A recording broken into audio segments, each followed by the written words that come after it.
Hello, hello. Everybody, welcome. It's Boys in Sport Symposium 2024. Oh my God. Our boys are already here. My boys are already here. My boys are already here. My boys are already here. Are you ready? Are you ready? We are all ready. Everyone is ready. Everyone is ready.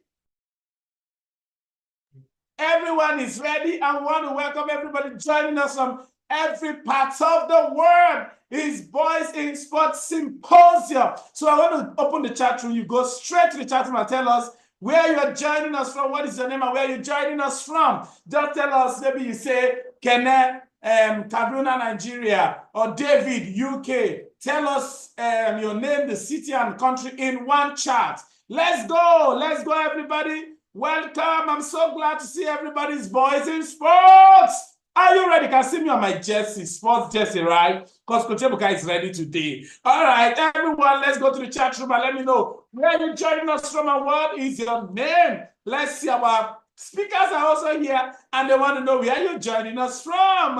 Everybody go to the chat room and let me see you. Oh my God, I can see my people from UK. Joshua, something from UK, Isaac from Abuja, Nigeria. Maxi from, I don't know where. Ethan from Ireland. Our footballer Ethan all the way from Ireland. Joshua from Saudi Arabia. I can see you, Hania from Ogun State. Joshua from UK. John Roy from, where all our UK people, you are the first to enter today. Daniel from Abuja. Kamsi from Makodi. We have Diritem from Nigeria. Emmanuel from UK, Jaden from Lagos, Bafemi from Lagos, Jared Musa from Abuja, Moten from Lagos. I can see Abimbola and Ayomiko from Antarctica. Okay. Emmanuel from Port Harcourt, Godwin from Scotland, Kenneth Chuku from UK, Eric from England. Eric, you're here. I'm happy to see you. From England, how are you doing? Hi, from Eric from Canada. How's Canada today? Lutachuku from Abuja. Nigeria, Handrel. Milton from Ontario, Canada. Everyone joining. Micah from UK. David from Canada. Somebody say you can hear me. Me confirm you can hear me. They can hear me loud and clear. Alrighty, from Qatar. Somebody's joining us from Qatar. I welcome you all. Uyo, we can see you, Edie. Everyone joining. We are super excited to have you all in the meeting tonight. My Abuja people, I can see you. I can see my Abuja people. We are here. We are here. All right. Welcome. Welcome. I'm super excited to see everyone in the meeting today. You are all super amazing from Akure. Everyone, we say welcome. Welcome, everybody. We're super excited. All our friends joining from here in Nigeria, US, UK, Canada, everywhere. We want to really say thank you for joining. I'm sure most of you already know us, but for the sake of those who don't know us, we're going to introduce ourselves. Again, this is Boys Leadership Academy and Save the Boys Initiative. We are super excited to be here and to see everyone in the room. And we're a boys-focused organization.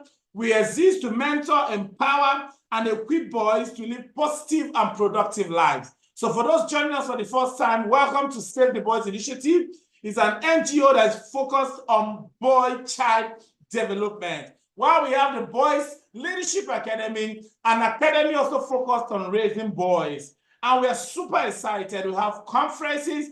And are you excited? Are you not going to tell the world that we host the largest gathering of boys every May? May 16 is World Day of the Boy Child. We host International Boys Conference. Guess what? This year we are hosting at least 2,000 boys in physical attendance. We have boot camps across the nations and even the world, across other countries, apart from Nigeria. We hold seminars for boys, we hold trainings, and all programs for boys. We are super, super excited to have everyone here. We have training for parents, for schools, for teachers, for everybody that also work with boys. We are focused. Boys, boys, boys, boys is what we do because we are passionate about you, because we are focused about you. I want to see boys thrive. Also, what we call the project reformation where we focus on vulnerable boys who are, boys that are not rich, boys in rural communities. We go around. This year, we went to about 30 primary schools to reach out to over 7,000 boys on sex education. And it was a mind-blowing experience.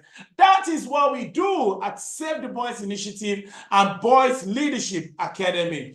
And we are super, super, super, super excited to have every one of you here today. Thank you all for joining. So we do a lot of program for boys from the, a lot of exciting programs. And today we are focused on Boys in Sport Symposium. The last symposium we have was for boys in tech. How many of you were that boys in tech? I know a lot of you were here for boys in tech. We have professionals in the tech industry that came to speak to us on how we can thrive in technology. Yes, I can see a lot of you that joined our meeting. And today is Boys in Sports. We are talking about sports. All of you that want to be footballers, let me open the chat room. If you want to be a professional footballer, go and tell us.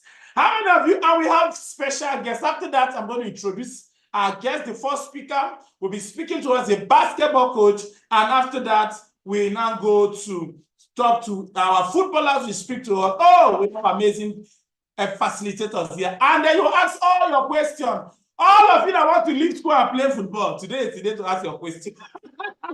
How many of you want to be footballers? Go to the chat room. And guess what? We have our amazing footballers here today. Do you know we have with us a Super Eagle player who is going to be speaking to us? And hey, we even have our Nigerian team under 20 captain who will be speaking to us. They volunteer to speak to you because of how much they love you and how they are passionate to see you also fly the way they are doing. All right. And we'll have a big basketball coach here in Nigeria doing amazing work. You get to know about them. So how many of you want to be footballers or basketballers? Let me see now. I'm seeing you in the chat room. You want to be a footballer? I know now. I know.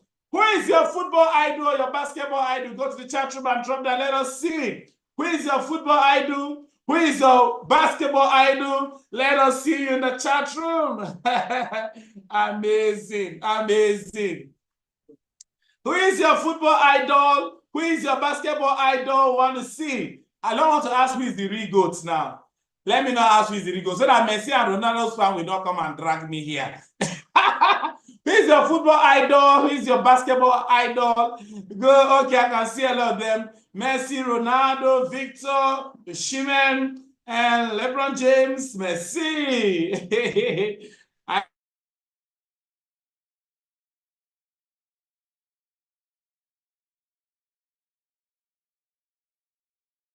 I can see all of you, Mbappe. I mean, to just shut down this Zoom meeting. People should not try me here to do. So I'm not your football idol. No problem, because I don't play football like Messi, right? Okay. Please admit, can close the chat room now. We're going to introduce our first speaker.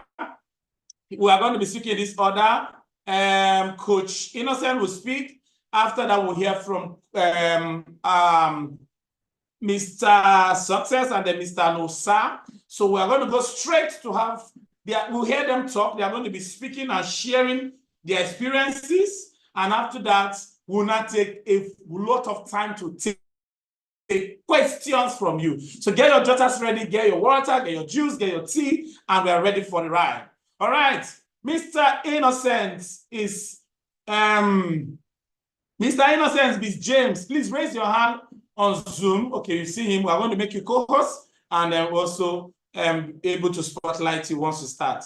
So look at his bio. He said, after being told that basketball does not have a future, Innocent beats James Idian Osen remained committed to this vision of transforming lives through basketball. Today, through his organization, Graduate to Greatness Basketball Academy, he has raised over 2,000 boys and girls and continued to raise champions and build their self-esteem from local communities in Nigeria to global stage of the world. He has a vision to impact and build the self-esteem of over 2 million young people in the next decade. Especially girls, he's really passionate about, even as he does with boys, passionate so much so about girls. He's a nation builder, a mentor, self-esteem and leadership coach, an advocate for the girl child, a stunning global volunteer, family and life practitioner, and a lover of God. One thing about our speakers is that they are very passionate about God. And you know, we know we always bring the best in this our academy. Now you know now. All right, it's a convener of prestigious G2G Spark Up Girl Leadership Conference, G2G Ladies and Gentlemen Mentorship Africa, Cocktail September International, Rhymes, Roses, and Jazz Night, and Growth Tip Coach. He's the recipient of several recognitions, including the Sports Leadership Award and Top 50 Rising Social Impact Transformers in Nigeria and Africa by his esteemed mentor, Fela Durotoya. I deeply appreciate him. He's currently based in the Center of Excellence, Lagos State, Nigeria, and is married to his wife for over a decade. His gorgeous, beautiful wife, Teresa Innocent Odianosen. Let's make welcome Coach Innocent. You're welcome, sir. So you have the floor, and we're going to spotlight you. Boys, so let's get ready. It's going to take us a few minutes, and then we'll hear from the next speaker before we go to our questions. Thank you, sir. Thank you so much. Thank you.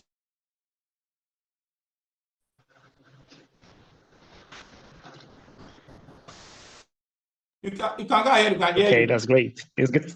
Okay, it's good to have everyone here. It's good to see you all. My brother Ebuka, I really want to appreciate you. Thank you for this beautiful opportunity and this platform. It's a privilege to be impacting and transforming. And I'm so honored, and I don't take this for granted. I also want to appreciate the First Lady of the Save the Boys Initiative, your wife, Mrs. Ruth. We appreciate you. Thank you for all the support you're giving to us and to reach out to a lot of boys. I also want to send a shout out to my co-professionals. I'm in the basketball field, so they're in the football field. So my shout out to you guys. Success and my brother Nusa. It's good to have you here. And to all the boys all over the world, thank you for joining in. I know you have a lot of questions you want to ask, and I hope that from our little presentation and experiences shared today, you'll be able to take one or two things home, and then you will see the light in picking whichever sport you want to go through and why you want to do that. Okay, so I would just get started. I have a few minutes to share my slide, and I'm going to be very quick. So I want you guys to really concentrate and follow me as we tag along. All right. So can my slide be shared now, please? Thank you. Yeah, your slide is up now. Okay.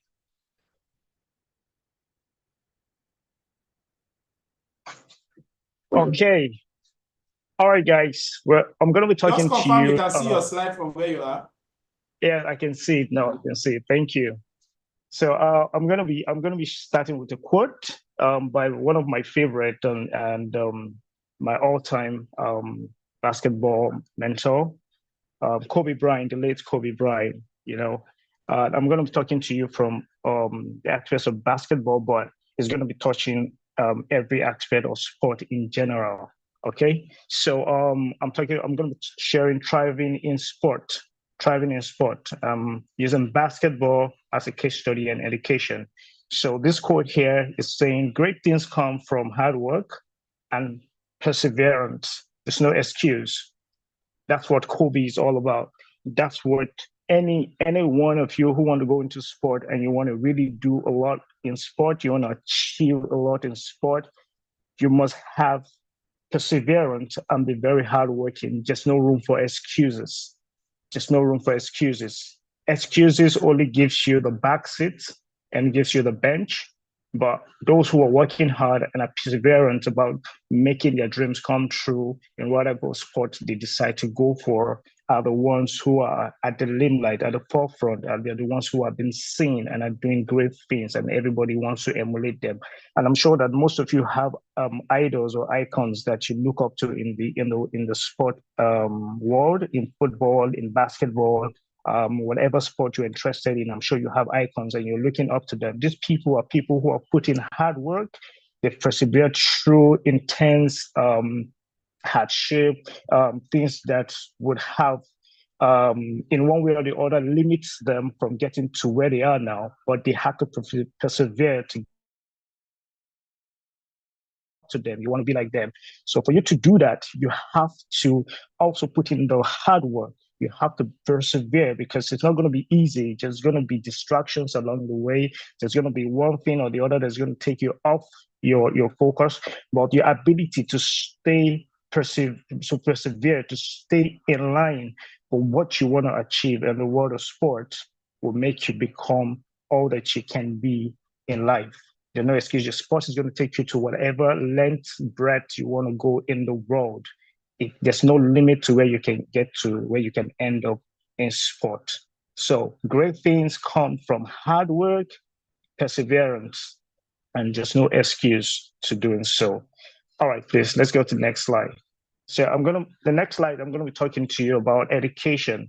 And I'm going to be asking a question. I don't know if you can permit me to take one or two persons. I want to ask from the audience, the kids, the chat group.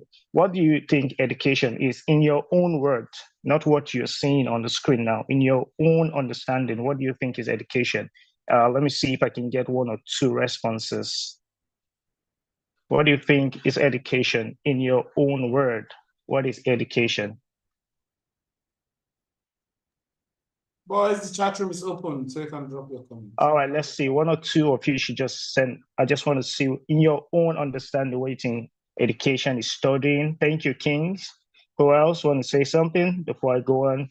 Education is a period of time where you learn and go. Thank you, learning. Thank you, Fidelis. Okay, good job, guys. Good job. Very good. Yeah.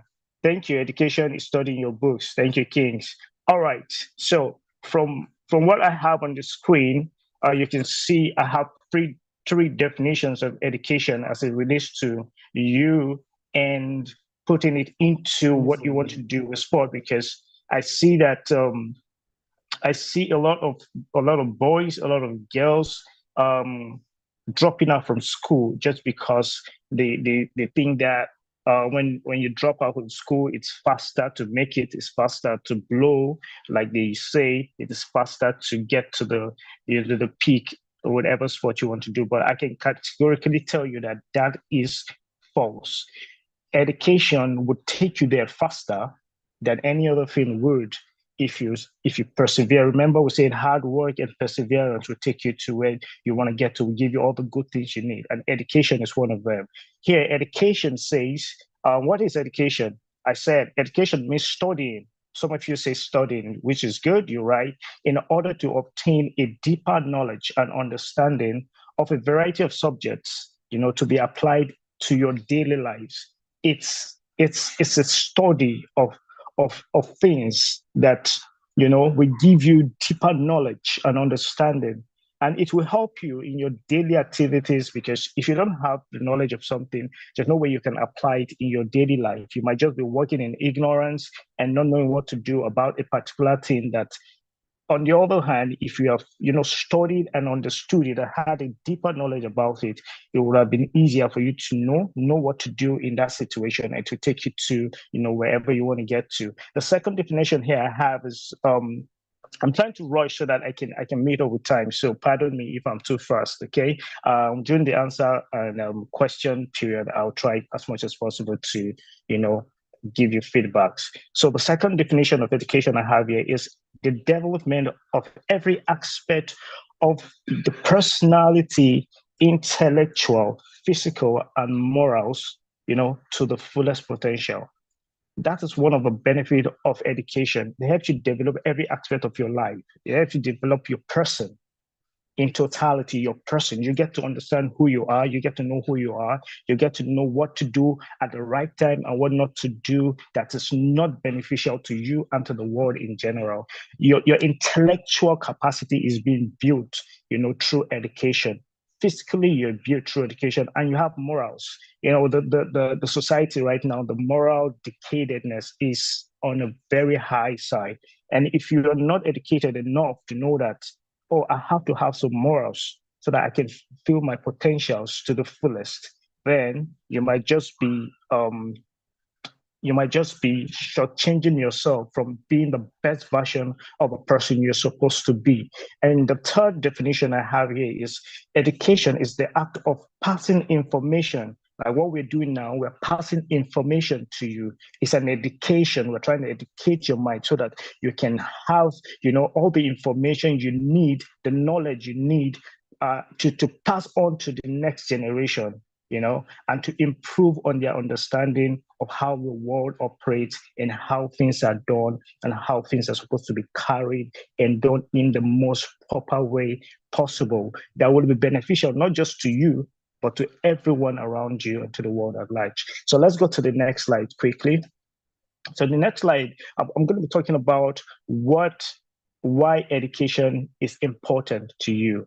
Why education is important to you. It's very important to know, having established what education is, why education is important to you. The first one I have here is one of the core things that we do in G2G, in Graduate to Greatness Basketball Academy. One of the core for us is to establish and build your self-esteem and your confidence. So for every child who have gone through our academy, the first thing we do is see that their self-esteem is translated into something beautiful that stands them out, not just in basketball, not just in life, but in every aspect of life. Everything they do, anywhere they go to, they stand out. And people just pick them out and say, hey, your confidence level is pretty high. Where do you get that from? That is one of our core. So why education is important? It builds your self-esteem and your confidence. I see being confident, like I mentioned here, being confident is a major part of being successful in life. I tell you, if you are not bold, if you are not confident as a boy child, you're going to miss out. You're going to be taken advantage of. And you don't want to fall into that category of people who have been taken, advantage of at every point in time. So you need to know yourself. You need to have self-esteem. The Bible even says that He has given us the spirit of boldness and not of timidity. So you have to be confident in yourself. So when you have confidence in yourself, you will be successful in life. No two ways about it. You will be successful in life. And it says, and I said here, and what better way to gain that confidence than with an education? That is one of the reasons why education is important to you. You cannot say you want to drop out of school. That means you're giving yourself an excuse to be bullied. You're giving yourself an excuse to be taken advantage of. You're giving yourself an excuse to not fully maximize the potential that God has destined for you to attain in life. So education is important for you because it will give you everything you need to build yourself up, to build your self-esteem, to be courageous and to face things as they come your way and not waver or shake off or get frightened that, oh, what are people going to say about me? What is going to happen to me and all of that. The second thing is it provides you with stability. If you know what education has done for you, for me personally, I have gone through a whole lot of challenges, a whole lot of criticism. You see, when my brother Ibuka was reading out my profile, they told me that there's nothing in basketball. I should go do something else. I can remember vividly someone telling me that you go get a life. Go get a life. You're just wasting your time in this part of the world. What can come out of basketball? But because of the conviction I had, because of the lives that are tied to what I do with G2G Basketball Academy, I had to go through that. I had to take all of that in as a means for me to come out to show them that no, what you saw was what you were seeing, but what I am seeing is the lives that are being transformed, that are going to be transformed, that will yet be transformed through basketball and through the academy. The people are going to begin to see and get orientation that, oh, okay, lives can actually be affected through basketball. A whole lot of kids right now are doing very well from my academy. They're on scholarships, some full scholarships, some partial scholarship, just by going through basketball. And today we are close to over a decade of doing this, and God has been faithful. So it's going to provide you with stability. Education will provide you with stability in life. It is something that no one can take away from you. So when you get an education, no one can take that away from you. Trust me, it is yours. It is yours forever.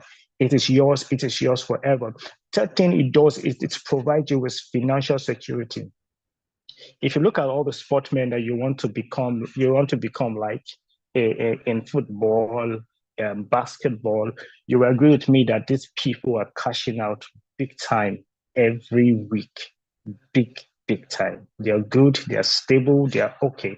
That are one of the things education would do for you. Imagine if in the past, in the past, yes, most of the superstars we had in the past didn't have this level of understanding. They were good, they were earning, but because they didn't have the education, some of them didn't go to school. They were given some contracts to sign. They didn't know what was in the contract, and because they didn't know, they signed it, and there was nothing they could do anymore. They changed themselves. They couldn't get the best out of the skill, the value they were offering at that time. But when you are educated, you know that, oh, if a contract comes to me now, with what they're putting in the contract is something that suits well with me. Is it something that doesn't suit well with me? So if it is not something that's going to give you the security you need financially, then you should know that your education is playing out positively for you. So the next I'm going to talk about, so sorry, I'm trying to rush. The next we're going to talk about why education is good for you. It allows for your self-dependency. See, there's nothing like being dependent. There's nothing like being dependent. You cannot always depend on people. You're going to get to a stage in your life that you're going to have to start depending on yourself. And that's one thing education is going to do for you. So education is evident when it comes to being self-dependent. When it comes to being self-dependent, see, you cannot depend on your parents forever. A time will come, you will have to leave the confines of your parents' home and you have to go sort yourself out. And this is something education will do for you. Yes, let's go to the next slide. Number five. No, number five, quickly. Why education is important for you? Education makes your dreams come true.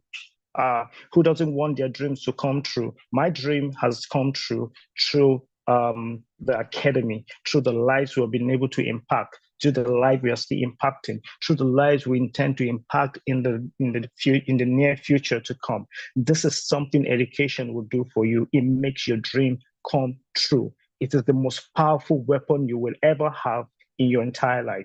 Education. Do not play down on the importance of education in your life. You're still very young. I understand that some of you are from ages probably 7 to 20. You're still young. That's the best time for you to invest all that you can into education. It will take you to wherever you want to get to. The next is it can protect you from a whole lot. A lot of persons have fallen into a whole lot of unnecessary issues just because they're not educated. They don't know what to do. They don't know what to do. They don't know how to go about it. So it just put them in a place of vulnerability. But if you are educated, it protects you from a whole lot. Education can protect you far more than you know. Not only financially, not only that, but it can help you prevent being taken advantage of. I spoke about that earlier. It can prevent you from being taken advantage of, because when people understand that you are not educated and you don't know so much, you become a scapegoat and they just take advantage of you. And you don't want that to happen to you. It's not a place to be at all. It's never a place to be at. So you have to protect yourself by being educated. Your health matters a lot when it comes to why education is important. Yes, if you're not healthy, you can't do sport. If you're not healthy, you can't do a whole lot of things. If you're not healthy, you cannot even achieve anything in life. So your health matters when it comes to wanting to, get an education. It's something you get to know. So when you get educated, your health will be a priority for you, because you know that there are some medications you cannot take because you have an idea of what it means to you. But when you're not educated and they just prescribe something to you, you just take it. Anything can happen to you. I have a friend who took Panadol. He didn't know it was expired, and he passed on just like that. So we don't want to fall into that category. So you have to be educated to take care of your health as well as a sport person or as someone looking to make a career out of sport. Yeah. The next is your personal growth. Personal growth. We cannot underestimate the place of personal growth. You always have to grow. There's an adage that says the day you stop learning, that's the day you start dying. So you have to continuously improve on yourself. Get to find out more about what you want to do. Get to find out why this is this. Get to find out where you want to get to. Read books. Get to talk to mentors. Talk to your teachers. Talk to your coaches. Get everything possible to grow. It is important for you. It is important. It's an important part of your education that you grow personally. Nobody can do that for you except you. Where we are right now, and we're able to give you, and we're able to impact on your life, is as a result of personal growth. We've been studying, we're still studying, we're making researches, and we're able to get to you. Why is education important to you? It makes you informed. If you're not informed, you're deformed. If you don't know anything, you cannot achieve anything. So it gives you an edge over every other person in your life that you come across. How do you feel, or how would you feel when you come in the presence of your friends and they're talking about a particular topic and you can't contribute? You don't even have a clue what they're talking about. It shows you're not informed. But when you are educated and you study, you do your personal growth, you do your research, you do your own homework, you get informed, and you are able to participate in whatever it is that is being discussed. Why is education important? You become a higher you. It takes you to another whole level. You can do whatever you want to do. You can speak with confidence. You can relate with people. Whatever comes to you, you can. And so with education, you become the best, fullest version of yourself. Learning about what interests you, what you are good at, you become self-aware of yourself and everything around you, and you are conscious about the world that's around you as well. So you're not just lost. You're not just wandering, but you are self-aware because now you have a higher you and you understand yourself. It helps you establish your place in the world, and you feel really complete. Who doesn't want to feel complete? I like myself. I like that I am complete. I am so full of myself right now. I can stand anywhere and I can just be myself, my fullest self. And that doesn't happen by itself. You have to place God in front of you. You have to put God at the center of everything you do. There's the one who gives you the ability to become everything you want to become in the world. There's the one who gives you the ability to be bold, to have a sound mind, to do and achieve whatever you want to achieve in life. So you have to have an education to be able to know all of these things and fulfill your destiny to the fullest. Thriving in basketball. Now we're coming back to basketball. So I'm going to relate it back. I'm going to be jumping and relating back to the educational aspect and how it can help you achieve your goal in basketball. So when I say basketball, it's going to also encompass other sports like football, whatever it is that you're interested in. Now, this is a fun fact.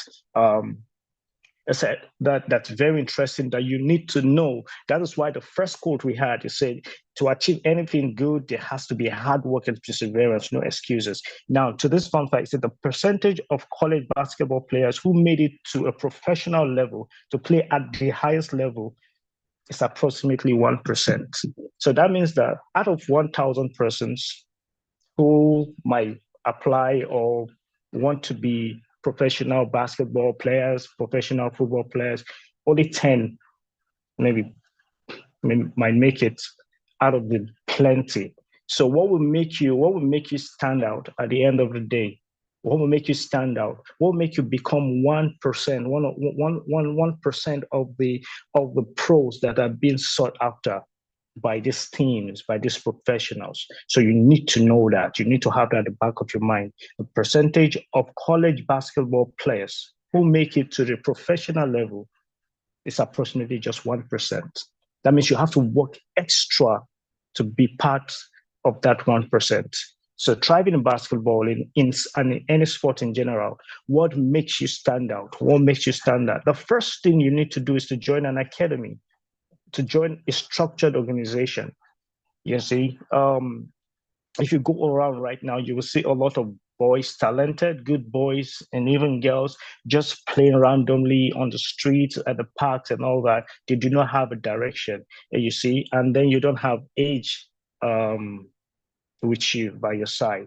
In basketball, for instance, once you are approaching 16, 17, you're already getting late. So the earlier you start, the better. And the best thing to do to get you there is to join a structured organization, an academy or a school where they can put you through, sharpen your skills, and expose you. It helps you grow faster than trying to just be around on the street and doing that. The second thing is you have to have a coach, have someone who can see the full potential in you and begin to build you up in that aspect. You have a mentor who guides you and who shows you what you're doing right and what you're not doing right, and try to position you in the best way to go. The third is teachability. You have to be teachable. And these days, there are a whole lot of kids who do not want to listen. They don't want to be teachable. They think they know it all. You cannot know it all. We also have mentors. I have a mentor. I always, when I'm stuck, I always reach out to, to get an advice from him. What do I do? How do I go about this? And it has helped me get to the level where I am. So you have to be teachable. Anyone who's not teachable is not ready to grow. You have to be disciplined and focused. A whole lot of distractions will come your way. Trust me. And if you are not focused, if you're not disciplined, there's no way you can get there. And anything that takes you away from your focus for 1 second, for 1 minute, it will take you 10,000 times and hard work and effort to get back to where you were before, because a whole lot would have gone and you have missed it. All right. So and again, nothing committed into will make any significant progress. You have to be committed to what you do and you get. And then the last one, which is one of the most important, your mental toughness, your mental capacity, your emotions have to be very, very, very, very, very, very strong. Yeah, because people are going to come after you. People are going to say all sort of things to you. In basketball is a contact game. People are going to hit you while you're trying to attack the ring, while you're trying to shoot or score. People are going to hit you. If you're not strong mentally, if you have anger issues, for instance, you might want to start fighting with that person. Why did you have to push me like that and all that? But your mental toughness and your emotion, will help you navigate all of these things and get you to where you want to get to. Opportunities in basketball. There are a whole lot of opportunities in basketball, but I'm going to streamline it to just these 3 opportunities. All right. There are a whole lot, but for me, these are the top 3 for me. First and first, there's a whole lot of openings for you, scholarship opportunities for you in sport. And then you have to be serious enough. You have to show that you're ready enough for you to get all of this, these opportunities come your way. It could be full scholarship, it could be partial scholarship, but at the end of the day, there are a whole lot of openings to scholarship. What if at the end of the day, you don't get to play basketball to the highest level, you don't get the scholarship that you've always wanted to get? You can become a coach. Coaches are paid hugely. You can make a whole lot of livelihood from coaching people and from guiding people, from mentoring people. That's another opportunity you can get in sport. You can become an agent and a scout. Imagine you scout Merci, for instance. You're a scout. You're a scout who brought in Merci. Just imagine how much you'll be making. So it's another opportunity in sport that you can also look into. If peradventure on the long run you do not get the scholarship opportunities you're looking forward to while you're playing or training in whatever sport that interests you. Okay, let's move on, please. I hope we're following. Yeah. So so your academy and basketball has to be balanced. So we've talked about education. We've talked about um, thriving in basketball, in sport, and we've talked about the opportunities that we have in this field. Now, how do you balance up these things? Balancing academy and professional sport, basketball, football, tennis, whatever you, as a career, is not an easy task. You should know that. We established that from our first quote. It's going to take you hard work and perseverance. So it's not an easy task, you know.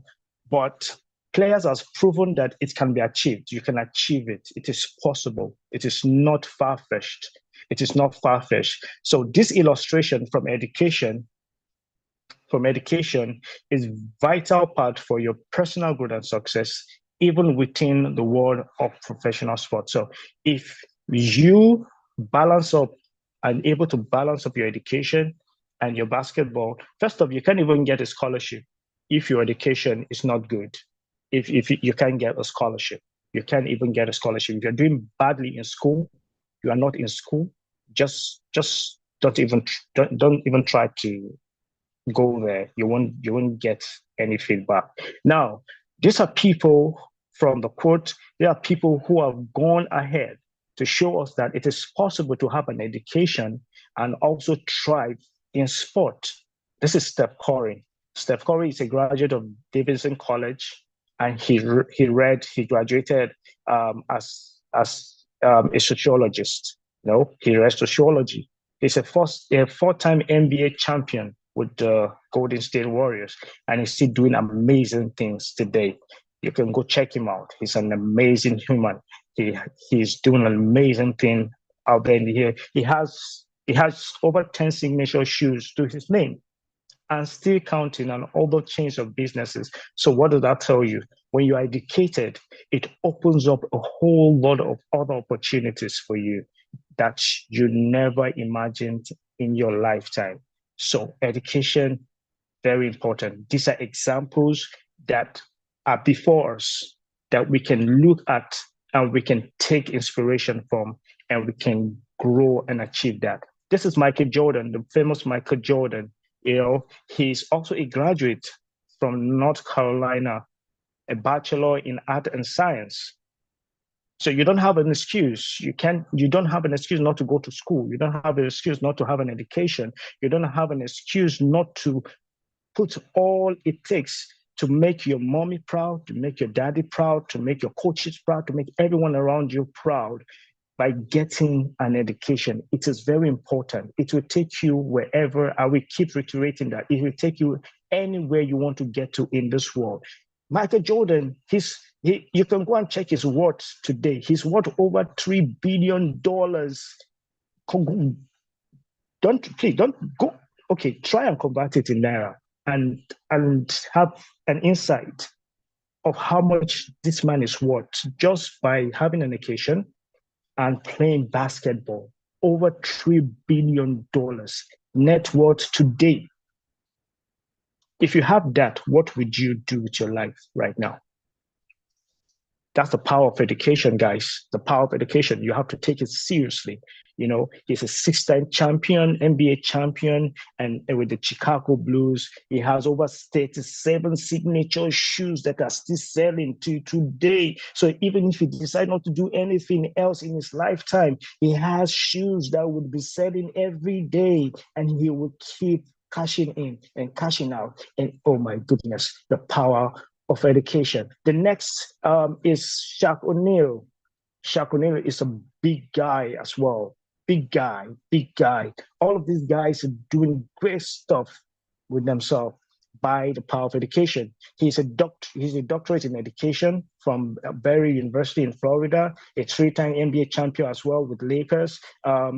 His signature shoe is called Shaq, just an acronym from his name. He has other chains of businesses as well working for him. He's an analyst with ESPN that talks about inside the NBA. You see, I talked about other opportunities you can have. He's an analyst. That's an opportunity outside of basketball, and he's being paid for it as well. alongside other chains of businesses that he has, after basketball. These are things that education can do for you. If you don't know all of these things, you might just be putting yourself in a place of pity. And no, nobody sends you in this life. So nobody cares about what you have, the value you have to offer. Then we can come to the table and relate. Outside that, put in all it takes to get an education. And these people are a proof that education is the gateway to getting anything you want to get in life. In conclusion, I would just summarize everything we just said. Having an education gives you an edge in life. Enrolling in a structured sport organization or academy is your gateway to achieving your career in sport at a very quicker rate, at a faster rate, Being teachable, disciplined, focused, and committed, and mentally, emotionally tough is an added advantage for you if you really want to get far in the world of sport, because it's not an easy task to be in sport. It's tough. But when you're able to have these qualities, it's an added advantage for you. And having a coach, a mentor to bring out the best in you will take you a whole long way as well. So I think that you've gotten something from this little time spent with you. And I want to thank you all for listening and for staying tuned. This is where I'll call it a close, and I look forward to the question and answer section. Thank you so much. You want to reach out to us? Thank you. Thank you Oh so my much. God. Thank you so I'm much. just here wowing, as in owing. Oh my goodness. Boys, are you sure I will not leave this by coaching and go and be playing basketball? I have 30 signatures. I didn't even know this so much about Stephen Curry, Michael Jordan, and Shaquille O'Neal. I didn't know how far they've really gone. This is super amazing. I like the way you tied, education and basketball. God, tell me that I'm having a lot of boys. Oh, they want to coach. The parents say they don't want to go to school. They just want to play. And this time I keep saying this, I think, Coach Ebuka said, Coach Ebuka forget this thing. Because it gives you an edge. It gives you an edge. There's a lot you can achieve. There's so much you can do. Well, the basketball has spoken before they say, coach, it's only basketball people. We hear from footballers now. Oh my God, this is super amazing. And your passion for God in the midst of this is mine. I'll just all in here. My God, I'm learning. I hope we are all learning as I am doing. So I'm going to open the chat room for the boys. What do we say to Coach Innocent? This is mind blowing. Get ready with your questions. So we'll hear from I used to call them Coach Dosa, Coach Innocent. They are here already. Get ready for your questions. Get ready, everybody. So what do we say to Coach Innocent for this mind-blowing session? Like there's so many things I'm just knowing. My God. Thank you so much. So we are going to come back to the question time, and then we're going to take a lot of questions. Thank you so much. So much. My pleasure, sir. Thank God always. All right, thank you. So we have our brother is here, our uncle, our coach. Thank you. Let's go chat to my what are we saying to Coach Innocent for this? My God, my boys, hope you are catching something. Hope you are catching something today. All right, so I'm going to call two people I really respect so much in the world of football. And my big brother is here, Mr. Nosa. I'm going to hear him definitely. Before we hear him, we're going to also hear my brother and friend, Success Makanjola.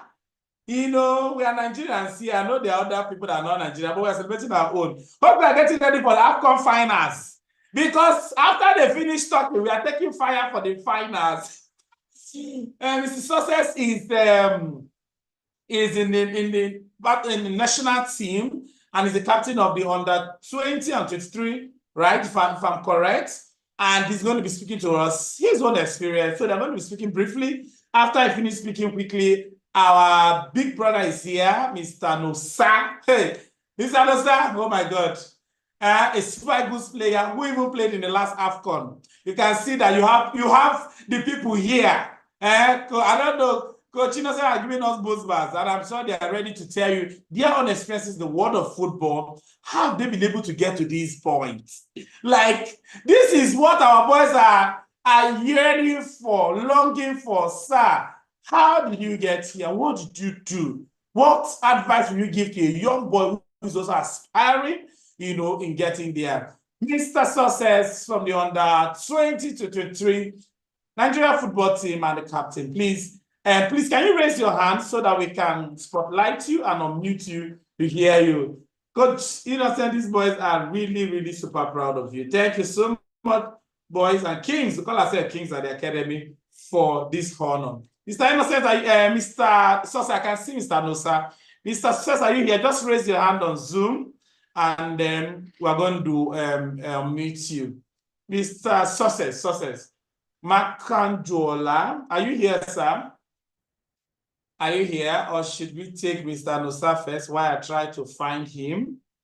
So we're going to take all our questions together. So when they are all done speaking, we'll not take all our questions together, okay? Together. So Mr. Innocent is still here. We'll take all the questions together. I know Mr. Success has joined the meeting, but okay, if he's not here, we can quickly take, okay, is it the one? Okay, yes, I've seen him. That is lights. He's lights. We can spotlight him, and then welcome, sir. I'm happy to see you. And my brothers and friends are here in Abuja. I've not seen them. Don't worry. After this meeting, I'm going to appear to get people. Mr. Success Makanjola from the National Team, you're welcome. Please, you have the floor. The boys are eager to hear from you, hear your story, and the encouragement you have for them. Welcome. Welcome, sir. Thank you very much, sir. Thank you very much for the privilege. I am really honored, and thank you for the privilege of being in a great organization like this and this great platform you're giving unto me. I just want to thank you very much, sir. And just like you said before, we are donning the Nigerian jersey, representing as always, because we are going there, to bring the trophy back home. Yes, it's a great privilege. Yes. Yes, sir. Thank you, sir. I really thank God for the things you are doing for the boys, and also I also appreciate your lovely wife, and I appreciate the speakers today and the parents as well for giving, because I can see like most of these kids, maybe they don't even have like a cell phone on their own, but the parents have really given them the opportunity to listen and to learn. So we thank God for that as well. It's a great work you are doing, and we can't take it for granted, because it's not easy. I have little boys of my own, like brothers, and it's not easy taking care of them. But we have close to like 200 boys here, and I know the work you are doing, and I pray God will continually strengthen you more in Jesus' name. Coach Innocent has really spoken a lot. Amen. And he was just going deep into education. Now, what can I say about education anymore? Like he has really spoken about it. One very important point he put out there is that when you are educated, you will not be easily swayed, you will not be deceived, because there are many false people out there in terms of like agents and people that are out there looking for boys to just swindle and steal from them. But when you are educated, it helps you. You identify these people and you run far from them. I also appreciate my big brother Nosa. I know he might not remember me, but the first time I met him in Abuja in Area 3 Stadium, after I finished playing, he called me and he talked to me. And one thing he spoke to me particularly, he said, carry God along in this your journey. And he has really been a great inspiration to me. I thank you very much, sir. I'll be learning from you as well later. Speaking about boys in sport, just like we all know, and there are a lot of boys here. The sport industry, it's a very big one. It's a very great one. When you ask the question to the boys, like, okay, which of you wants to be a footballer? I can see like a lot. We're saying me. There's a lot that comes with this game. And Coach Innocent has really spoken more about it, mentally, physically, and the rest. The importance of boys in the society today cannot be overemphasized. The importance of boys in the society, in our world today, cannot be overemphasized. If you raise up God-fearing boys in a society, you have the privilege of saving the nation. You save the nation, you save your race, you build up protectors, the people that will even protect even the opposite gender. Boys are very, very important and paramount in our society today.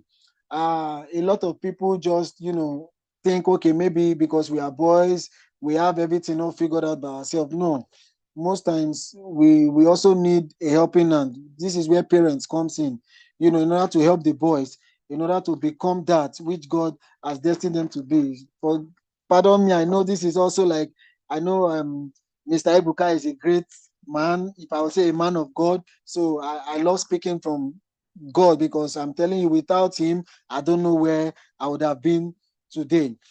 So I'm just going to be speaking briefly about some things. And one thing is the benefit of sports. Coach Innocent has spoken about basketball, even touched in the area of football a little bit, but the benefit of sport in general, which as you guys know, I'm in the area of football. The benefit of sport is that, number one, it makes you hardworking. It makes you hardworking. Like, if you want to be a sport person, I don't care, maybe it's football, basketball, judo, MMA, whatever you choose, you must be hardworking. So this is one benefit that sports give to you. It makes you hardworking. Like, you go out to train. It doesn't, like, you don't even like, there's a Bible verse that say, he that consider the wind will not sow. You go out when it's raining, when the sun is shining, when everything seems like it's not going well. You want to train, because the way you train is the way you play. So you are hardworking. Sports makes you a hard worker. That's one benefit of sport. Another benefit of sport, it builds your confidence level. You have this confidence, like, you know who you are. When you are involved in sports, it helps to build your confidence level. Coach Innocent spoke about boldness. Just like the Bible also say that in us, we don't carry the spirit of fear, but we carry the spirit of boldness and of a sound mind. You become bold even in the way you are. It's not like a proudful boldness, but like, you know who you are, and who you have created, who God has to be. Also, another benefit of sport, it makes you a leader.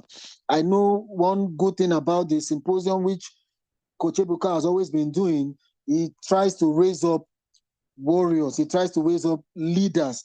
So as a boy, don't look at yourself like, okay, I'm just a boy. No, from boy, you grow to become a man. And so you will need to have this leadership skill, and sports help you to become a leader. You see, that's why in every sport, there is someone called the captain.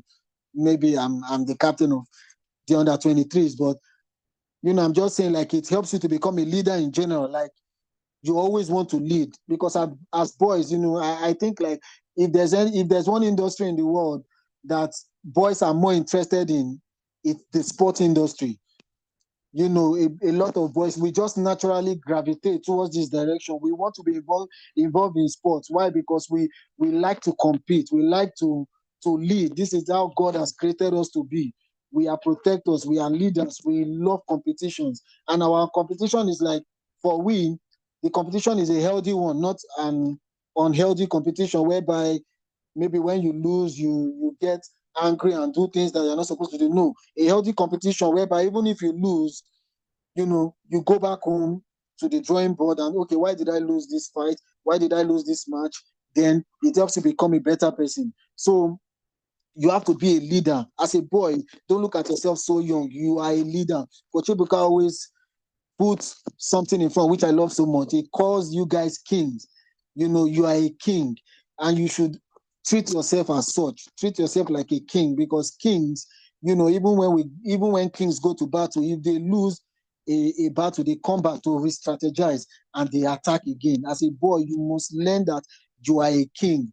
Don't look. I always say, you don't look at yourself like, I'm too small. There's a young king in the Bible. I don't know if it's the youngest, King Josiah. He was a king even at the age of 8, and he ruled for 31 years. You don't tell yourself like, I am young and I'm not a king now. No, you are a king even from this very moment. Another thing I would like to talk about is the importance of, the boy in you. In order for you to be important in the society, you must follow 3 basic rules. I always go through the Christian route every time, but you must follow 3 basic rules. Number 1, in order for you to be important in sports as a child of God, I'm not talking about the worldly way now. As a child of God, in order for you to be important, you will need 3 basic rules. Number 1, you must have a listening ear. Number 1, you must have a listening ear. Number 2, you must have a seeing eye. And number 3, you must have the mind of Christ. I'm going to take that once more for the people that are writing down. Number 1, you must have a listening ear. Number 2, you must have a seeing eye. And number 3, you must have the mind of Christ. A listening ear, according to the Bible, which I always reference, in the book of Proverbs 4, verse 1 to 4, it says that sons, listen to your parents, listen to your father, and follow their instruction. Now, your parent, your father might be your mentor. Your parent, your father might be your role model. Your parent, your father might be your brother. Your parents, the listening ear you are giving might be your friend, but you must have a listening ear. And that listening ear, you must carefully select the person you listen to, because there's a lot of noise outside, but you have to carefully select the person in which you listen to. A lot of people say a lot of things, just like the Pharisees and the Sadducees. They speak, but they don't act. But you must follow a mentor, someone that you see that, okay, more than speaking, this person also acts. The Bible makes us understand. They say, obey your parents in the Lord. Kids, obey your parents in the Lord. They say, this is the way that you must go. In order for you to have longevity, you must be obedient. So in being obedient, you must have a listening ear. Not only listening to your parents now, you must also listen to God. You must be a God-fearing person. You must be a child of God. As boys, you must listen to God. The Bible in the book of Isaiah says, you will hear a voice behind you saying, this is the way, walk ye in it. I'm telling you, for a boy in Christ, you will not make mistakes. Even if the thing looks shiny, the thing looks rosy, maybe it might be in your basketball field, it might be in your football field or whatever, a deal might come. And then, because you have a listening ear, you will know I'm not supposed to enter into this part, because it might look shiny and rosy, but there's a part that seemeth right unto a man, but at the end is destruction. A lot of people have gone through that route and they never come back. We've seen where boys that actually started from the church and then they get into a higher field, or they get like a deal or something like that, and then they fall out of Christ. They fall out of the love of God because of the love of money, or because of the love of the things they see there, material love or whatever it is. You must have a listening ear. And believe me, I'm telling you, God always speaks to his children. He speaks to those he loves. He speaks to boys that are sold out to him. So a listening ear is very important. Another part, the second one is a seeing eye. The Bible makes us understand. The book of Matthew 13, I think in verse 16, it says, blessed are those that see, that their eyes can see. Not everybody can see. When I say eyes that can see, I'm not just speaking about physical eyes. I'm talking about more now on the spiritual eyes. Yeah, the physical eye is important. You see something. I know we know good and bad. We know right from wrong.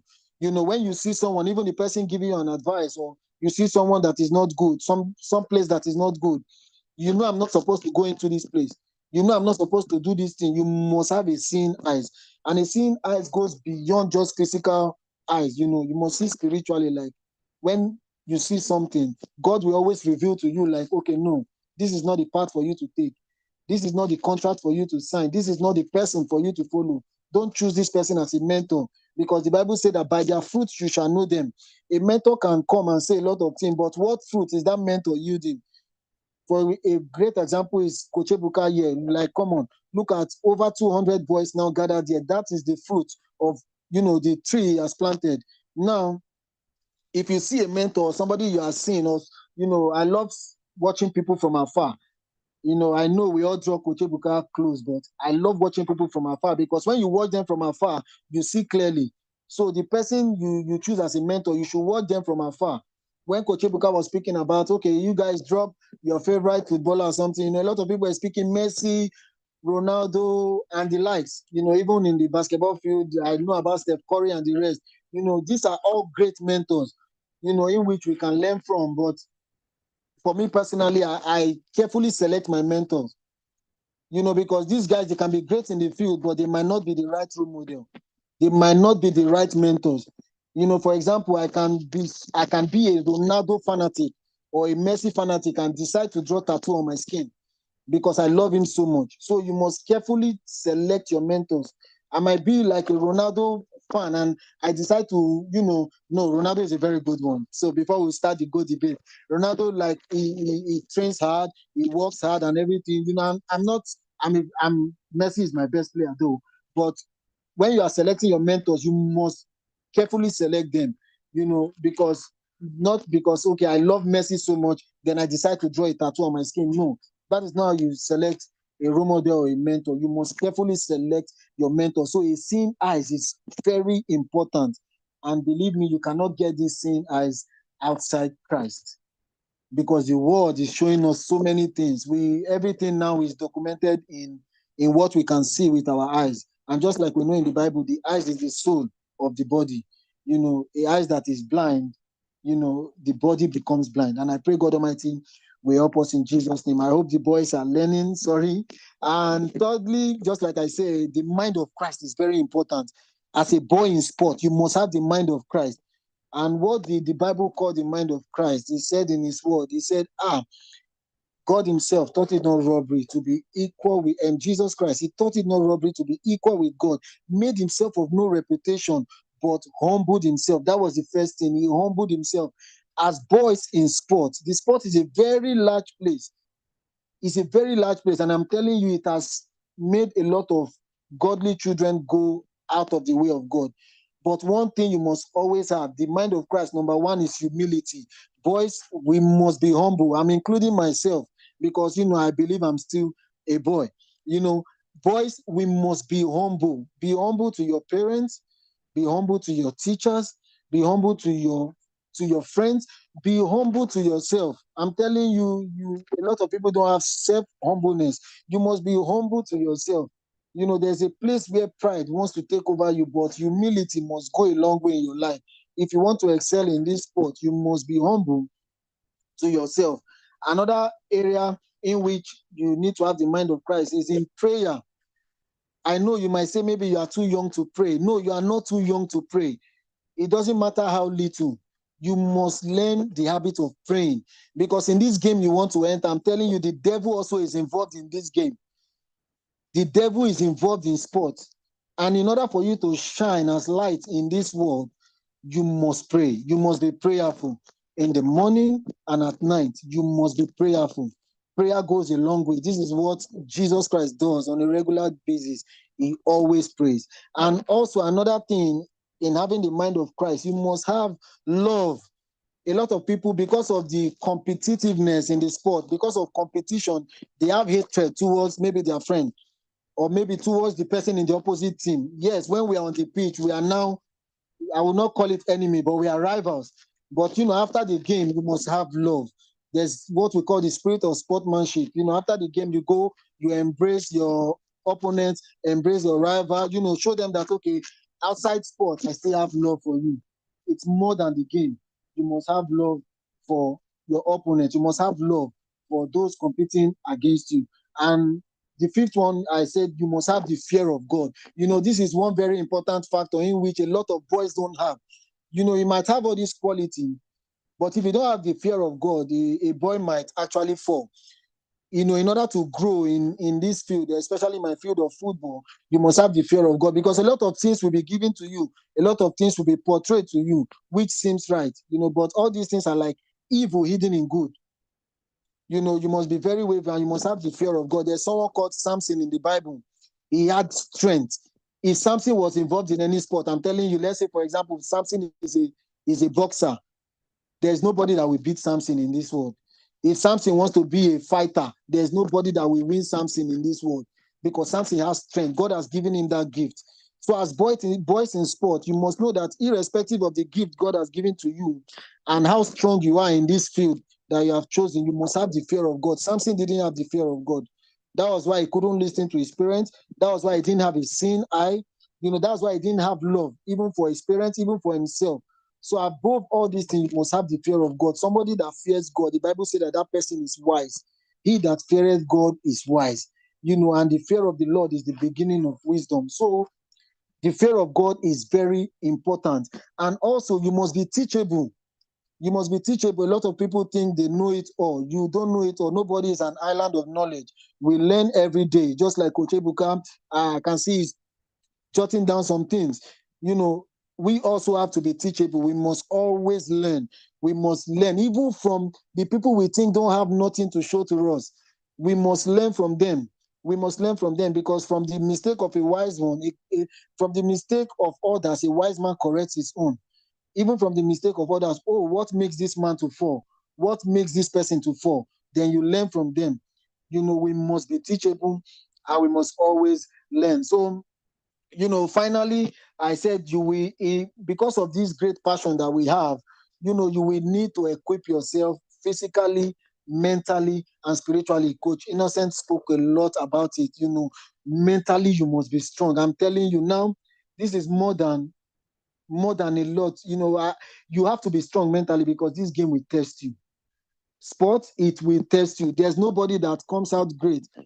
Just like the example Coach Innocent gave, Steph Curry, Shaq O'Neal, Lionel Messi, Cristiano Ronaldo, whoever you choose, the game has tested them. A lot of people fall on the wayside. No, you must be strong mentally, because it's going to try to mess you up mentally more than any other thing. You can be physically fit, you can be anything you think, but if you are not strong mentally, the game is actually going to break you. So mentally, you are going to be so strong, because there's a time when it goes like this, and there's a time when it comes like this in this game. So mentally, you have to be strong. Physically as well, trainings, please don't joke with your trainings. Learn from the people you choose as your role model, from the people you choose as your mentor. You must train to be like them. Train to be more than them. He that is the best is the one that has beat the best. So, for me, I train. When I watch Lionel Messi, I train to beat him in every aspect. A lot of people don't know how success became success. I watch, because if you shoot for the moon, even if you miss, you will land among the stars. So I'm shooting for that place, and I know, like, okay, when it comes to people around me, okay, they know that, okay, light is here. So you must train so hard. So thirdly, spiritually, you have to. I've said it before in prayers. Spiritually, you can be the light in your family. As a boy, I'm telling you, you can be the light in your family. You can be that person that will now make your parents start praying. If you think you don't have the Spirit of God inside of you, I'm telling you, who is the youngest person that has the Spirit of God inside of them, and that is John the Baptist. Even when he was in the womb of his mother Elizabeth, the Spirit of God was inside of him, that even when Elizabeth greeted Mary, Mary said that, wow, the baby in my womb leaped. Immediately you greeted me. That is the Spirit of God coming upon John the Baptist, even when he was in the mother's womb. So you must have the Spirit of God spiritually strong. You can be a fortress for your family. So with this, few points, I'll be waiting for your questions. And I just hope, like, that the boys, just like you have listened to me, I pray God Almighty will equip you, and you all will be lights in the world, in Jesus' name. Amen. Amen. Wow. Amen. Oh my God. Oh my God. Like success. I want to call him light. This is indeed a light. I've just been writing. My God. Oh my God. Oh my God. A listening ear, seeing eyes, and the mind of Christ. And super amazing. I've even seen some parents chatting me and say, thank you for bringing success and the coaches. I love their balance. My God. Oh my God. I don't know where to start from. A lot of evil is hidden in good. And if you don't have light, you can't see it. And for the mistake of others, a wise man learns. You can't see others make mistakes and still go and put yourself there. Yeah, indeed, a light, you are loaded. When you hear people that carry light, there's a connection. You just know there's something about that person. Thank you for really being a light. And this is a footballer talking, saying these things. You know what I'm telling them? Hey, all my boys on YouTube, we're greeting you. We have a lot of people on YouTube. Sorry, you're not on Zoom, so we have a lot of boys on YouTube, so we're greeting you. Oh my God, when you hear a footballer, you know what I'm saying? This is as if Coach Ebuka is not a footballer, I don't understand. This is a footballer sharing deep truth. Deep truth. You cannot become a rascal because you're in football, a hooligan. You can still be in the light and shine and be a star and go far. Thank you, Mr. Success. I'm deeply, I don't know, I'm full of light as I hear you speak. Deep collect onto deep, and I just connect with so much with the light that you carry. And I'm super excited because I know the boys are excited about you too. Open the chat room. What do we say to Uncle Lights? Let's call him Uncle Lights for this powerful session. Thank you. And boys, I want to bring lastly somebody I really honor and respect so much, Mr. Nosa. So we know we have a Super Eagles player in our midst. So see also having a Super Eagles player come to talk to us. I'm seeing Coach Nkiru in the chat room. And please spotlight Coach Nkiru. I've never met Mr. Nosa, personal contact with him. Neither do I have with Mr. Success. Mr. Innocent I know because we did a program together. It was Coach Nkiru that helped me connect. Don't worry, I'm going to reach them. Thank you so much, Coach Nkiru. Coach Nkiru is a coach and an agent, working with boys who are into football, signing boys. All of them want to play in Spain. You want to play in Jamaica? See, Coach Nkiru is here for you. Thank you so much, sis, for this. After Mr. Nosa speaks, I would like you to also greet the boys. I'm sure some of them want to come to your academy, also register, and see how you help so many boys even achieve their dream. God bless you for this connection. We are grateful. Wow, let's hear from our uncle, Mr. Nosa, a super good player. He has given, as in I saw it, there are some these things you see, you don't even know how to read it. Oh my God, I would like him to tell us, I didn't even answer, but when you answer your question, Mr. Sosa, I also like them to know where have you played, what have you done. Mr. Nosa is a super good player. He has played, all these names, I don't know. He has played a club in Norway from 2019 to 2011, Lillestrøm, a club in Israel, Hapoel from 2011 to 2012, a club in Spain, Real Betis from 2012 to 2014, a club in Israel again from 2014 to 2017, a club in Turkey, 2017. He played for Whitecaps in Canada in 2017. He played for Anorthosis in Cyprus in 2018, 2019, and a whole number of them. And he's also a Super Eagles player. Please, Mr. Nosa, can you raise your hand so that we can spotlight you? The boys would like to hear. How did you get to become a Super Eagles player? Play for all these clubs. Me itself, I want to start playing. I don't think Kiripu should put me. Coach Ebuka wants to start playing too, please. Very important. These boys are inspired by your growth and your success, and they want to hear. Let me tell you where I met Mr. Nosa once, even though he doesn't know me. I'm a teens teacher. I work with teenagers. One of those days, they brought him to come and speak to teenagers in church, and I was so inspired hearing him. And so teenagers would tell me, I know him, oh, hey. And one of my mentees tell me, I know him. I have to see him go for sanctuary keeping. You will see him cleaning the church. You will see him very committed. I know him. They were super, and they kept, he doesn't know about this, but this welcome continued. I used to see him, and they were like, God, this man has passion for God, and he's a footballer. My mentees are just telling me a lot about it. I don't even know him, and they said so much about him after hearing him that day. Just to let you know, Mr. Nosa, that you're a great inspiration to a lot of young people. Your passion for God, they've been watching you clean church. You don't know they're watching you. He says he's so dedicated to the things of God. No wonder God is taking you far. So you can be, I tell you, we can be handsome and righteous. You can be a footballer and righteous. Why would you be a footballer and be a rascal? Who told you that people that are following God in football are not going far? Tell us about your experience. We are super excited. Have they greeted Mr. Nosa, Success? Yes, thank you so much. Please, let's welcome Mr. Ifiabo, sir. Welcome, sir. You can unmute him, please. Boys, get ready with your question. Once you finish speaking, we'll just go and talk, answer questions on questions. Welcome, sir. And victory for the Eagles today. Yes, thank you, Coach Ebuka. Thank you for having me. Can you hear me? Loud and clear, we can hear you. Yes, sir. Coach Ebuka, I think first of all, I want to say a big thank you to you.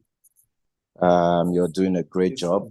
I'm humbled to be here. Thank you. And, you know, it's a privilege and I don't want to take it for granted. That's just the truth. I want to also say thank you for allowing God, you know, to use you in transforming lives. And I pray that God will continue to expand the vision even more and more in the name of Jesus. Now, with that being said, I'm not a pastor.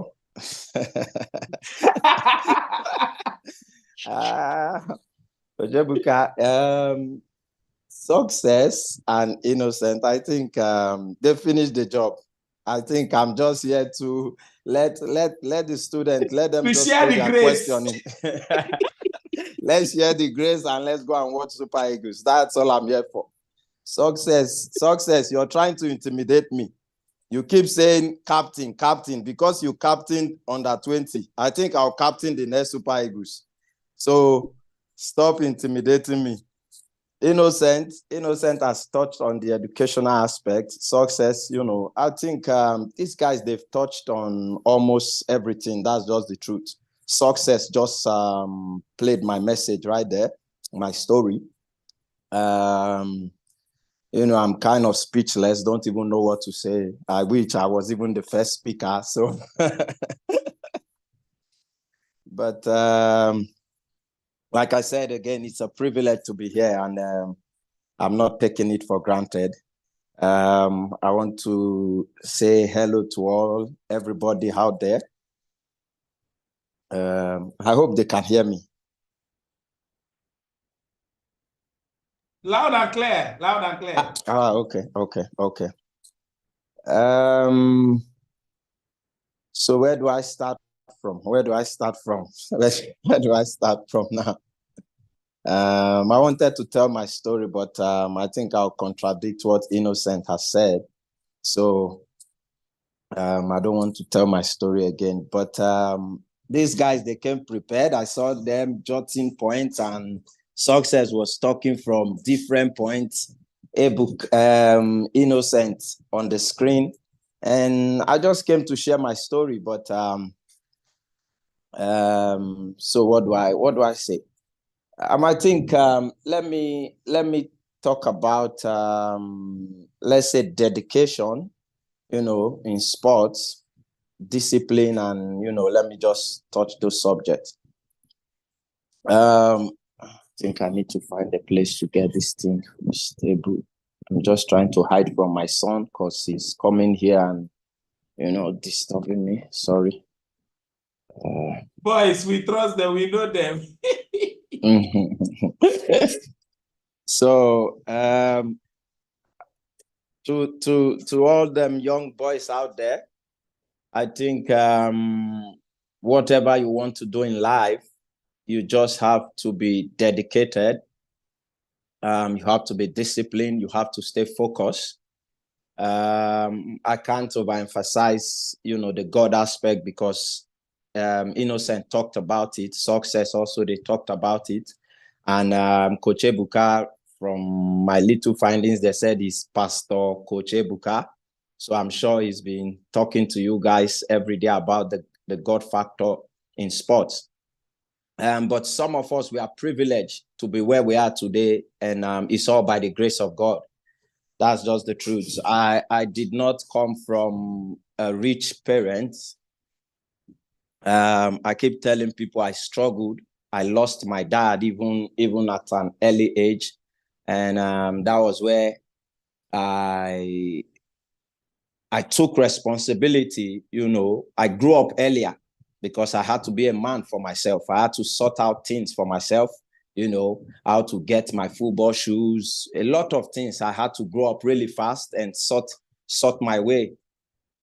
And but for me, I think what got me to this point, first of all, I'll say is grace, you understand, but also dedication and discipline. Because I worked. That's just the truth. I put in the work. When I said I put in the work, like a wise man said, if you want to do something, he said, find one thing, he said, and do it well. Don't be a jack of all trade and master of none.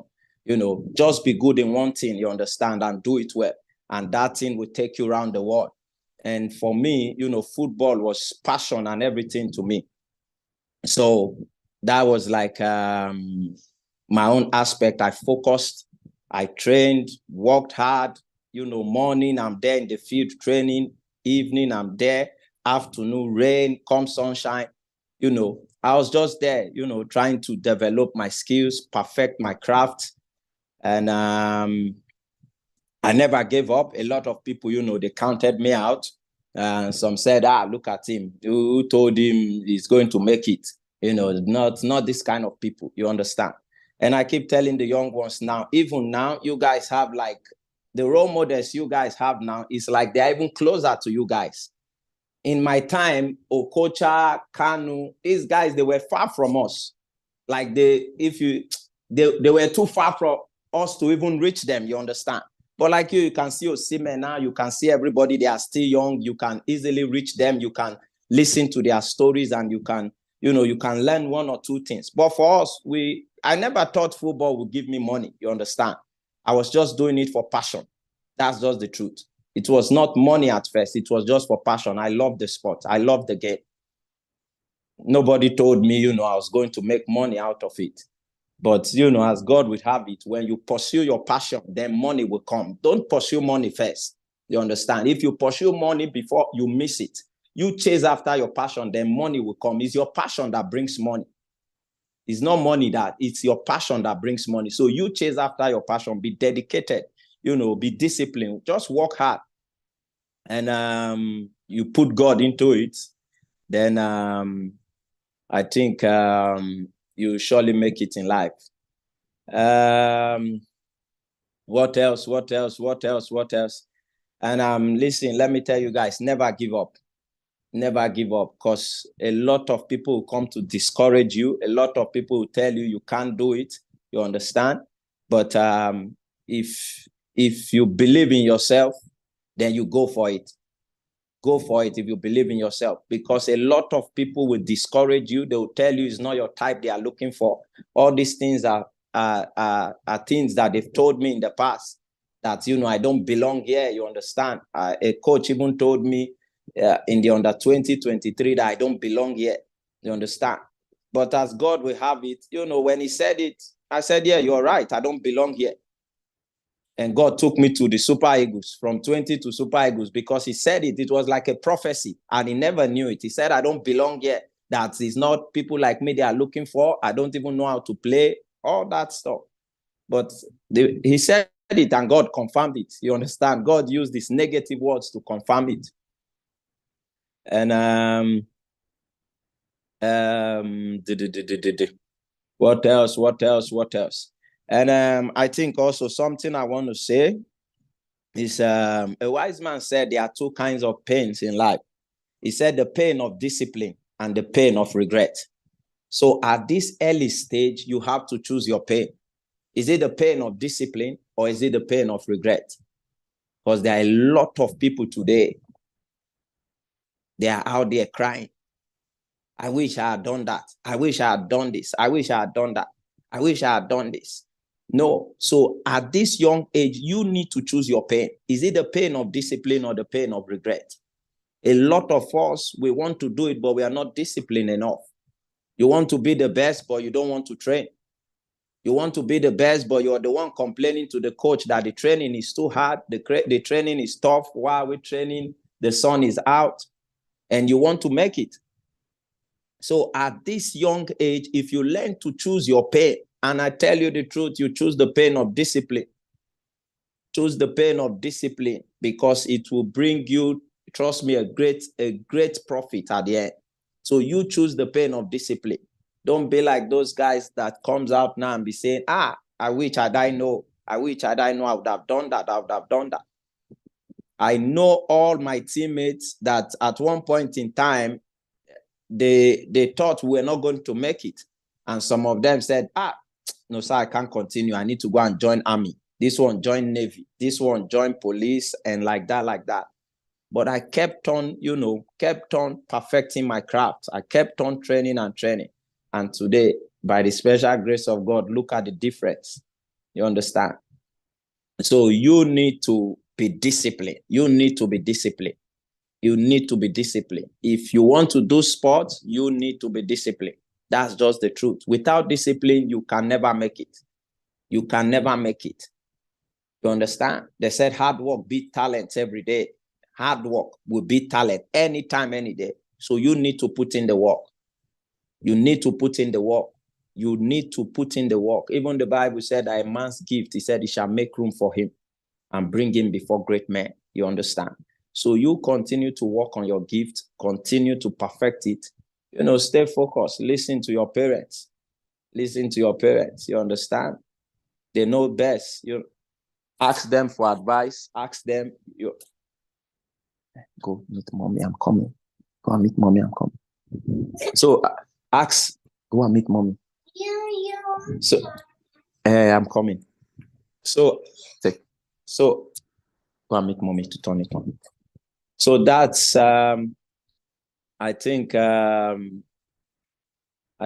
now that's all I have to say. I don't really Innocent and Success. I think they finished everything. They touched on almost all the area. Next time, I think Pastor Ebuka, if we have this section, you need to put me first so I can have something to say.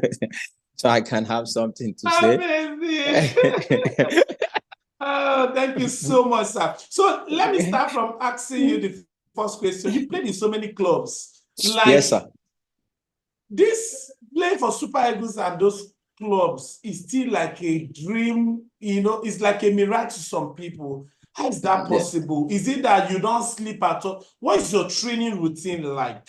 Because there are a lot of boys who desire this. All right. So for one to get to that top, does that mean, okay, sometimes I balance the fact that, yes, education is important. How well do you need to train as a boy? What are those people looking for in somebody, that will really go that far? What are those people out there looking for in a player? So while he does that, all the boys, let's get ready with our questions. We're going to spotlight other speakers and we're going to answer. They are ready to answer our questions today. Yes, please. I tell you, what I just explained is what they are looking for out there in Europe. First is discipline. You understand? Is discipline. Is the key. Is discipline. And also hard work. You understand? Like I said, hard work beats talent any day. And to play in the top, you need hard work.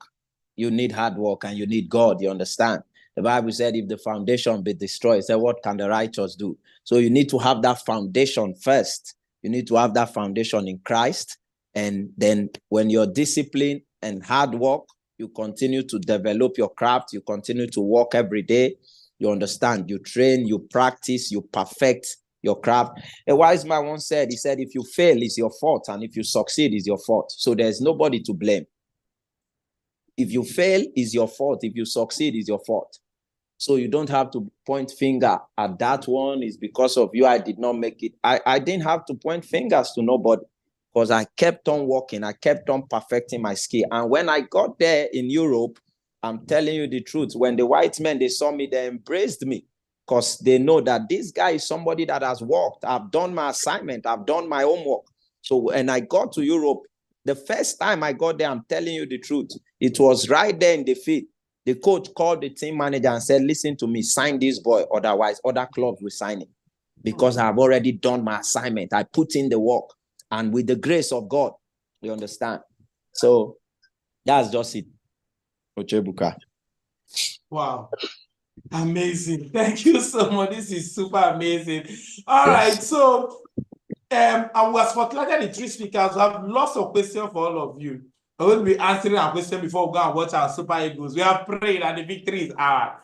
Now, boys, if I ask my boys to raise their hands and ask questions, all of them have questions. So in order to make it fast, we are going to open the chat room to drop just your questions. So chat room will be open in the next 3 to 4 minutes. If you have a question, quickly drop your questions. And if you have somebody specifically you want the person to answer your question, drop the name, all right?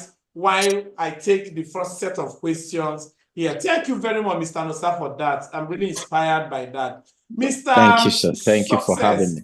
Thank you so much. So the 3 speakers are spotlighted, and we're going to be taking the questions. And Mr. Success, one of my boys went to Spain to a football club. He's just 16 at 16, and it was really tough for him. You know, because when he went there, we've told them how to shine the light, stand for God in the midst of the pressure, and it was really difficult because where he was staying in the camp, he said in the room there, almost, you know, one of the things they watch every night, they watch pornography, all of them had girlfriends, you know, all manner. They even had to get one for him. And one of the things they told him, they called a popular footballer. They were wondering why, oh, they said these white girls like black boys, you have all it takes. And they were calling a major footballer who had many girlfriends or baby mamas. And they say, for him to succeed, look at that person. If he said it's not right, why is that person succeeding? I don't want to mention his name. And we're always talking every day, and I was really encouraging him. A lot of boys in sports are also facing this. You know, you are a young man, handsome young man in sports, temptations are there.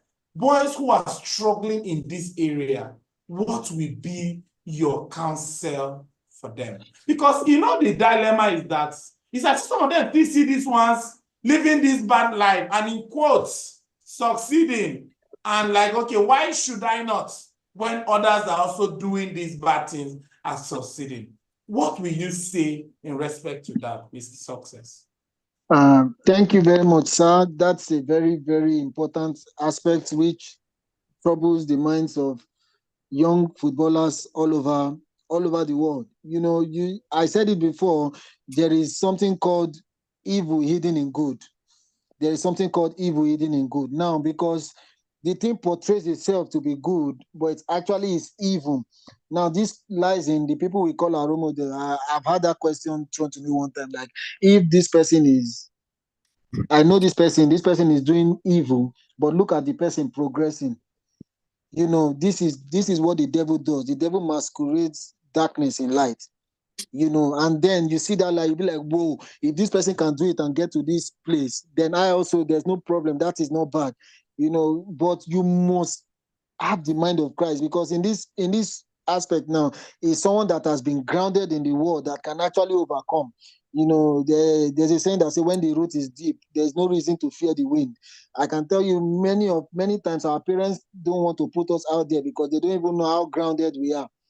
You know, because when these temptations, and they will surely come, because this is a game where it's like multicultural, a lot of different people, different aspects of the world come with different ideas, and you know, and then you meet different kinds of people. Like for me, like in the football area now, I stay together in the dressing room. In the dressing room, they play worldly songs. You cannot do without listening to it. You know, when we are preparing for a game, they play worldly songs. You cannot do without listening to it.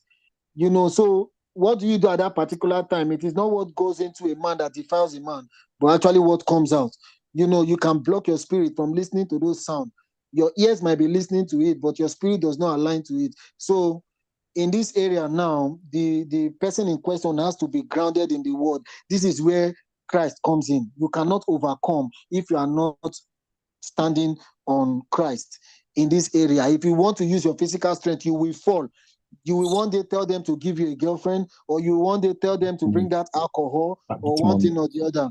But you must be grounded in Christ in order to stand strong. Amen. Thank you. Oh, I love that. Super amazing. Thank you. You must be grounded. I like what I said. When the root is deep, there's no need to fear the wind. So most times a lot of boys are afraid because the root is not deep. That's just it. The root is not deep. When the root is deep, there's no need to fear the wind. That's powerful. Mr.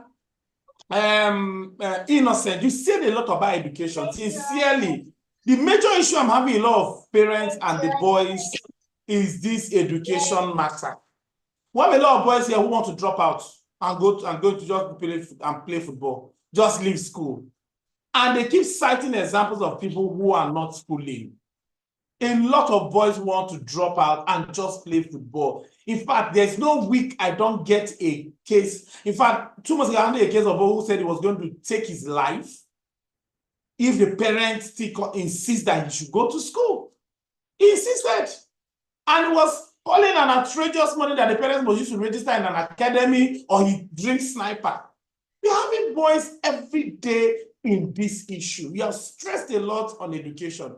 What will be your counsel to a boy who is in this dilemma?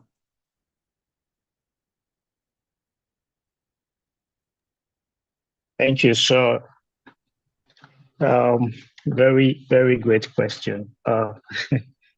Okay, so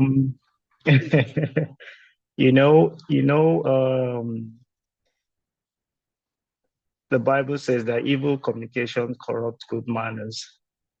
So basically, from the association of friends he has, basically, and these people he has seen to have dropped out of school and are playing football. Sorry, please, while you say that, please, boys in our WhatsApp group, you're in the academy, please, I appreciate you can also drop your question in the WhatsApp group. We are checking and we'll take them, because once I open this Zoom, all of you will be typing a lot. So drop it in the WhatsApp group with your parents. We'll still open for some of you to drop here so that we can get them an answer. Thank you. Sorry for the interruption. Okay, so basically it's more about peer pressure. Like my brother just said, success. When you're not deeply rooted, you can be swayed here and there, So I think the first thing for such a boy or such boys, if they are here listening, I think the first thing I want to know or ask you is, what actually is your drive for wanting to leave school outside football? Two, those guys or those people you're talking about that you think that they dropped out of school and they're playing football, how are they doing? How far has the football taken them outside of education? Because like we said earlier, like I said, without education, without you being grounded educationally, you're just going to be wasting time. And to get to a certain stage, football has a stage, an age stage where you cannot do anything again. Once you pass that stage, there's nothing that can be done again. And this is the best time for you to actually utilize the time that you have to actually get proper education that would give you everything you need from sport or whichever sport you want to go into. That's the first thing. And I believe that the parents also have a whole lot of role to play in the orientation of these kids. Yeah, because if, for instance, you have a parent who is grounded in Christ and they are putting you in the way that you should go in Christ, you should not be coming to say all of these things. You didn't been even thinking about it. So from my own viewpoint, from my experience with kids and teenagers, most of these kids that come to actually put on this attitude are kids who do not have a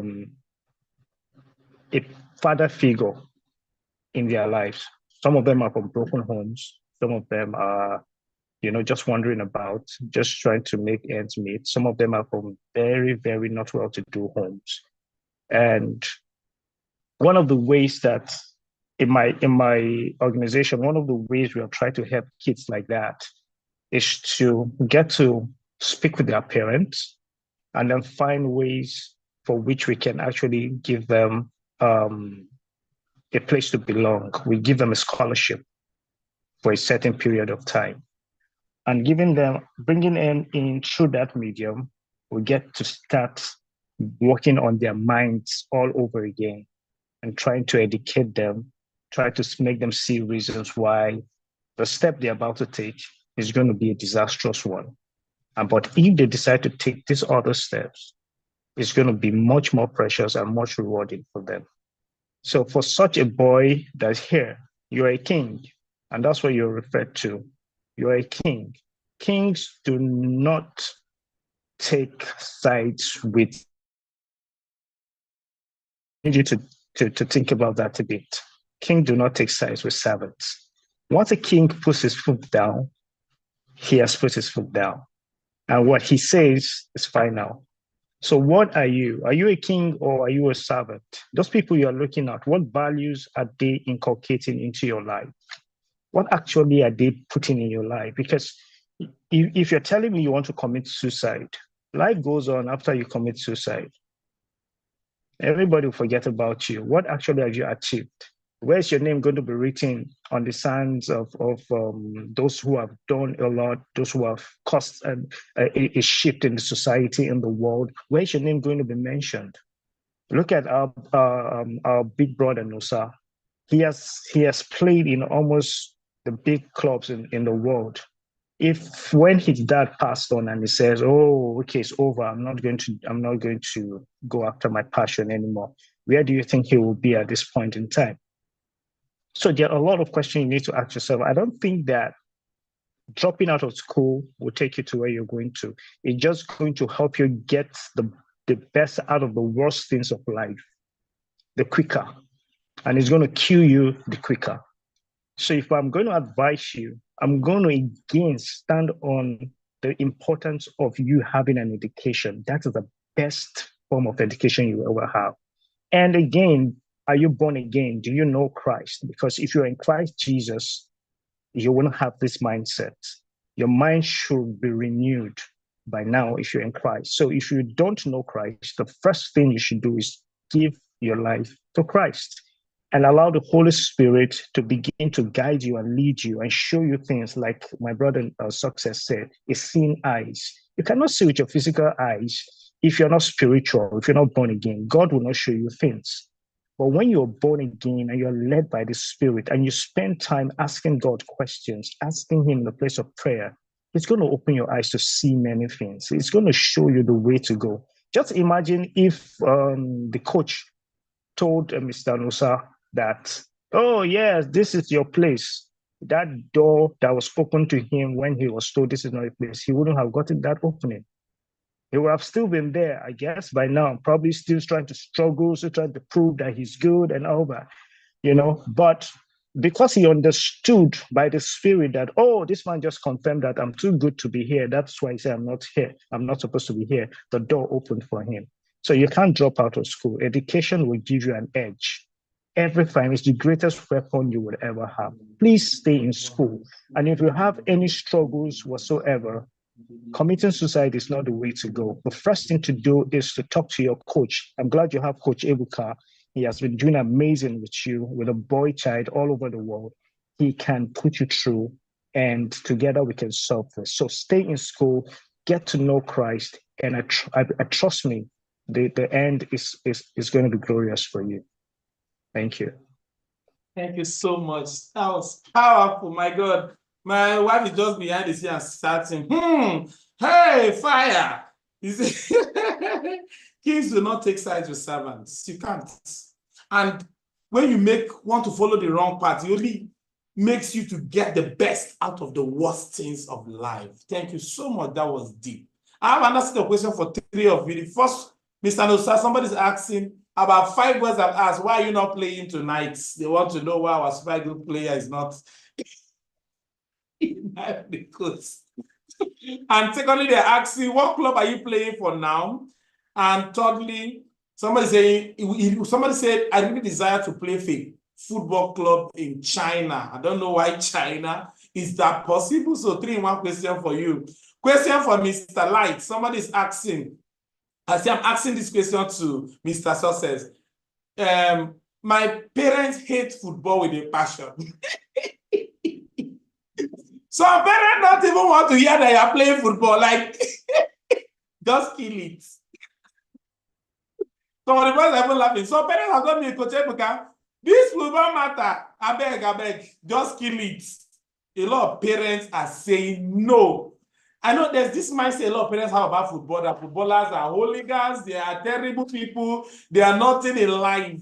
Somebody's asking, if your parents is insisting like that, what should I do? And then for Mr. Innocent, somebody's asking that you have been saying education will give you an edge. The boy is asking, what do you mean by an edge? He doesn't understand. And secondly, a basketballer is here saying, I don't have the height most of these big footballers you've called have. Does that mean, he told me his height too, I can't remember. Does that mean that he must have a certain height? I think he's 5 something, 5, is it 5'6" or 5'3", something. Yeah, and he's saying, can I still make out something from this? I'm being discouraged because I'm not, I'm not up to what they call it, in basketball. So these are the 3 questions for 3 of you. Mr. Igia, let me please call Mr. Nosa, the one that can call easy. Why are you not in Ivory Coast tonight? Which club are you playing for? Can I play in China?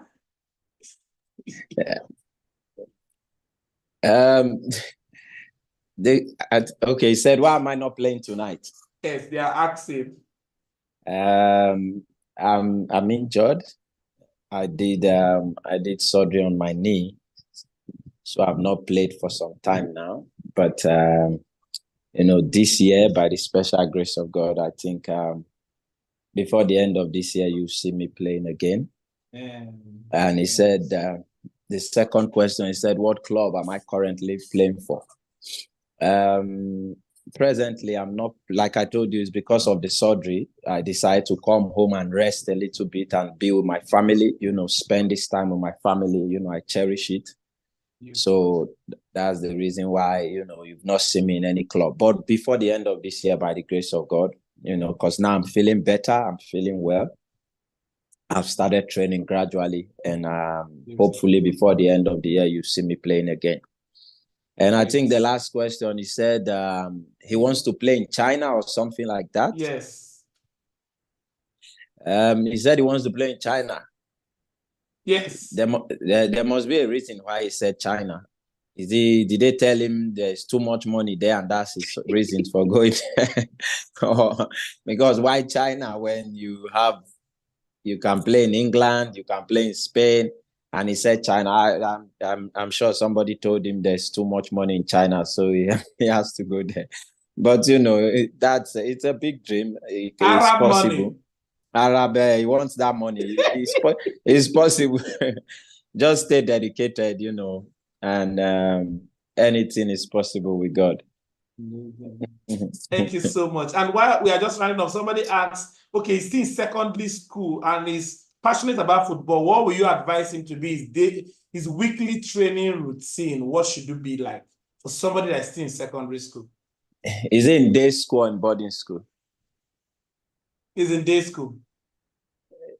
I think, like Innocent said, you have to take your education very serious.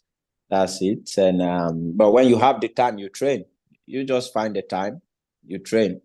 I know sometimes it's kind of difficult because your parents always want you to do well, and you're caught in between. But you find time to train.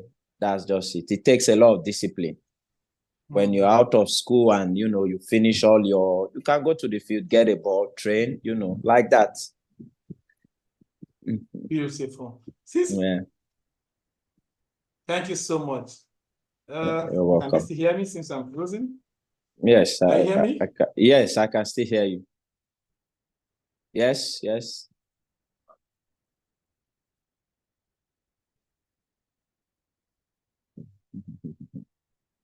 Okay, very good. All right, so yes, you're still on. I want to ask you this last question. Will you love your son to play football? It's a tough one. I think I want him to play football, but at the end of the day, I'll support him whatever he wants to do. Beautiful. Yeah. So what will you say to a parent now who his son really has passion for football and the parents are having a biased mindset about football? What will you say to that parent? I think I'll tell them to, support the kid. You understand? Just support him, because you never can tell.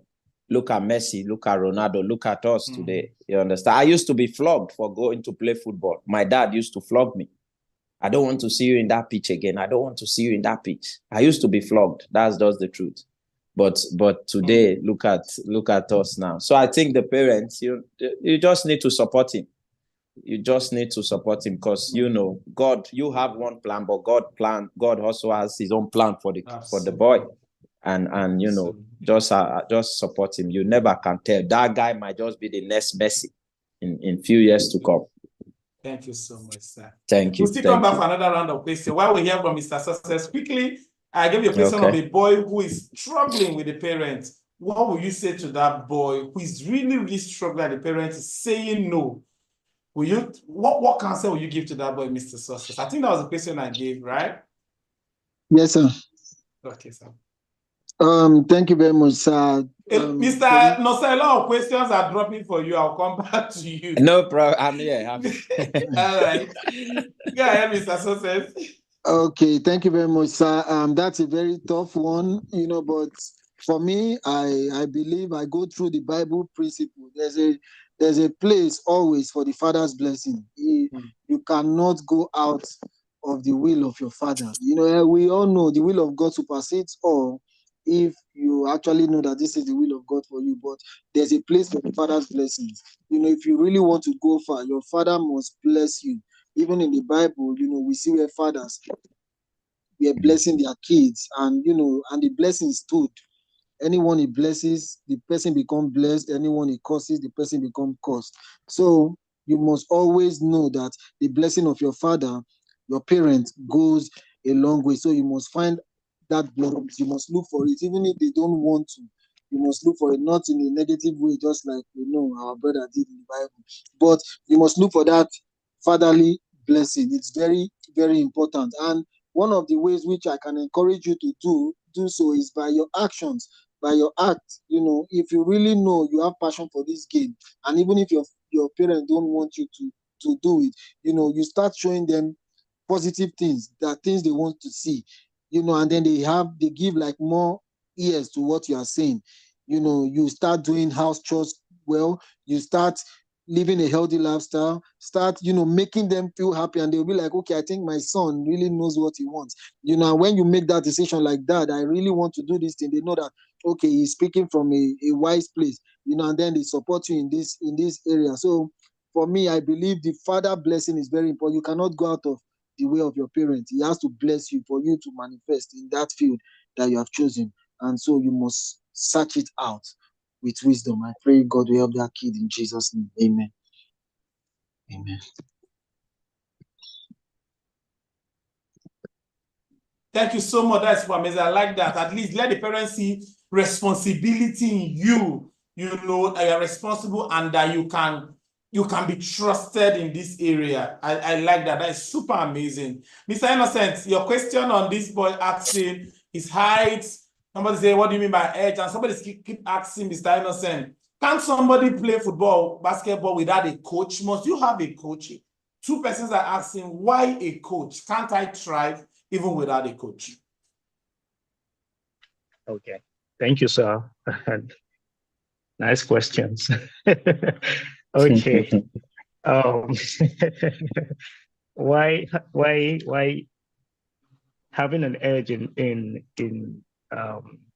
is a crucial thing for you, because you can without education, it's just the So train actually the that will meaning take of you that where you're edge, going what to. does that edge you're always talking about, what does it mean? Yeah. Edge, basically, it's an advantage for you. It just stands you out. That's the thing. It stands you out. In the midst of the crowd, you would just be spotlighted. You can't hide. Education, when you are well educated, you cannot hide. It's like, can you hide a candlelight under your bed? So it will still shine. People will still see it. So it will give you an edge. It's a very important value you should have. Then two, for the height in basketball. Okay, yeah.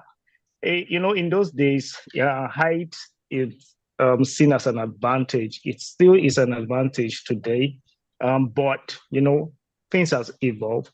So if you're skilled, if you're very skilled, and you're good with the ball, and you have an advantage too. So your height is not a disadvantage for you.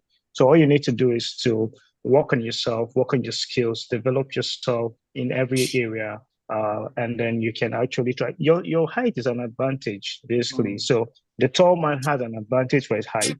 The average guy has an advantage and something that height at that level can do that a tall guy cannot do. For instance, if you're not as tall as the guy that is taller than you, most of those guys cannot really bend, So an advantage for you is that you can bend better than they can do. And it's a very good weapon you have. So don't think that your height is a disadvantage. It's a weapon you can just build on it and use it to your advantage at the end of the day. And then what's the last one again?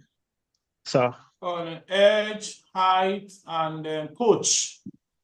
Coach, it's important you have a coach. It's just like, how would you have a coach? You must have a coach. It is important you have a coach. It's like saying, is it important to have parents? So you have to have a coach. You see, there are some things that coaches will see in you that you will not see in yourself. Yeah. They would be the one to bring it out. They'll fine-tune it, work on those skills that you have. And at the end of the day, when you come out, you are something else. So it's very important to have a coach, very important to have a mentor. I have a mentor. I have a coach, So sometimes things I need to do before I even do them, my programs, I table them before my coaches and my mentors and say, okay, this is what I want to do this year. Am I good to go? Where do you think I should fine tune? What do you think you can add or subtract? And at the end of the day, they look at it and they give me some counsel, and I work with that. So it's very important that you have a coach. It will help you get to where you're going to faster. Thank you. Thank you so much. Two more rounds of questions I'll be done. Mr. No, sir, your boys are on your neck today. Your boys asking, I wear glasses, and the only way for me to play football is to wear contact lens. All right? But my parents won't let me. What should I do? Can a boy play football with contact lens? Is it possible? Can his career still thrive? Secondly, a boy is asking, say this question is from Mr. Igierbo. I want to ask if he knows any academy I can join in Southampton. I think that's in the UK, right? And it's proving hard to get scouted. That is very expensive to travel for scouting. So instead of him traveling there for scouting, is there a way he can get to know academies there that I can reach directly? So I have about 4 questions for you. I'll ask 3 and leave the last one in your last round of question. And somebody's asking about your name. Is there a different name from what you wear in the football? But somebody's asking for that name. I don't know what it means by that, but I'll confirm. So glasses, and this boy is really disturbing that he wants you to in Southampton. How can he, do that instead of traveling there? Yes, Mr. Nosai, can go on. So the network has not kicked him out. Oh, it seems his network has kicked him out already. So, Mr. Success, let's go. What do you think about glasses? What is the rule about glasses in football? Yeah, I think Mr. Adosa is back. Mr. Adosa, are you there now? Did you hear the question? I did not get the question. Okay, the boy say he wears glasses, so he only plays football with contact lens, and his parents are saying he can't play football with it. So that means he can't play football if he's not on that. How is this going to affect his career? What is the rule in football when it comes to contact lens? And also he's asking that he wants to scout for this boy kept saying, Mr. Nosa, Mr. Nosa, Mr. Nosa. He said, I want to ask if he knows academics in Southampton, that is in the UK. It's proving hard to get scouted, and it's very expensive for me to travel there for scouting. Are there recommendations you can give him, or is there any way he can go to get those things? All right, so these are these two questions that this boy is asking you here. Talking about the glasses, I think I can remember a player that played with this what's his name, Dutch guy. Is it Success will remember Edgar Davids or something? I think he used to play with, you know, these glasses on his face or something. I can't really say much on that because I don't know how affected or, you know, what's really wrong with him. If at some stages he might take them off or not, you understand. But I think for now, I'll say it's very dangerous. That's just the truth, because they can hit, you know, play some kind of balls and, you know, break your glasses, and it might affect you. So for that, I can't say much, you know. I've not played with anybody that is using so that Okay. Concerning the academy also. The academy, wait, Mr. Isaac Obong, can you unmute your mic? Isaac Obong, are you there? Yes. What's the exact question from what you said? Can you ask him directly? I'm in Southampton here in Port Harcourt for my school, but they said that if we want to get scouted, we need to travel out, and it's like 12 million to travel out to the UK. So is there any other academy that I can join that I can get scouted easier? It won't be that hard to get scouted. Okay.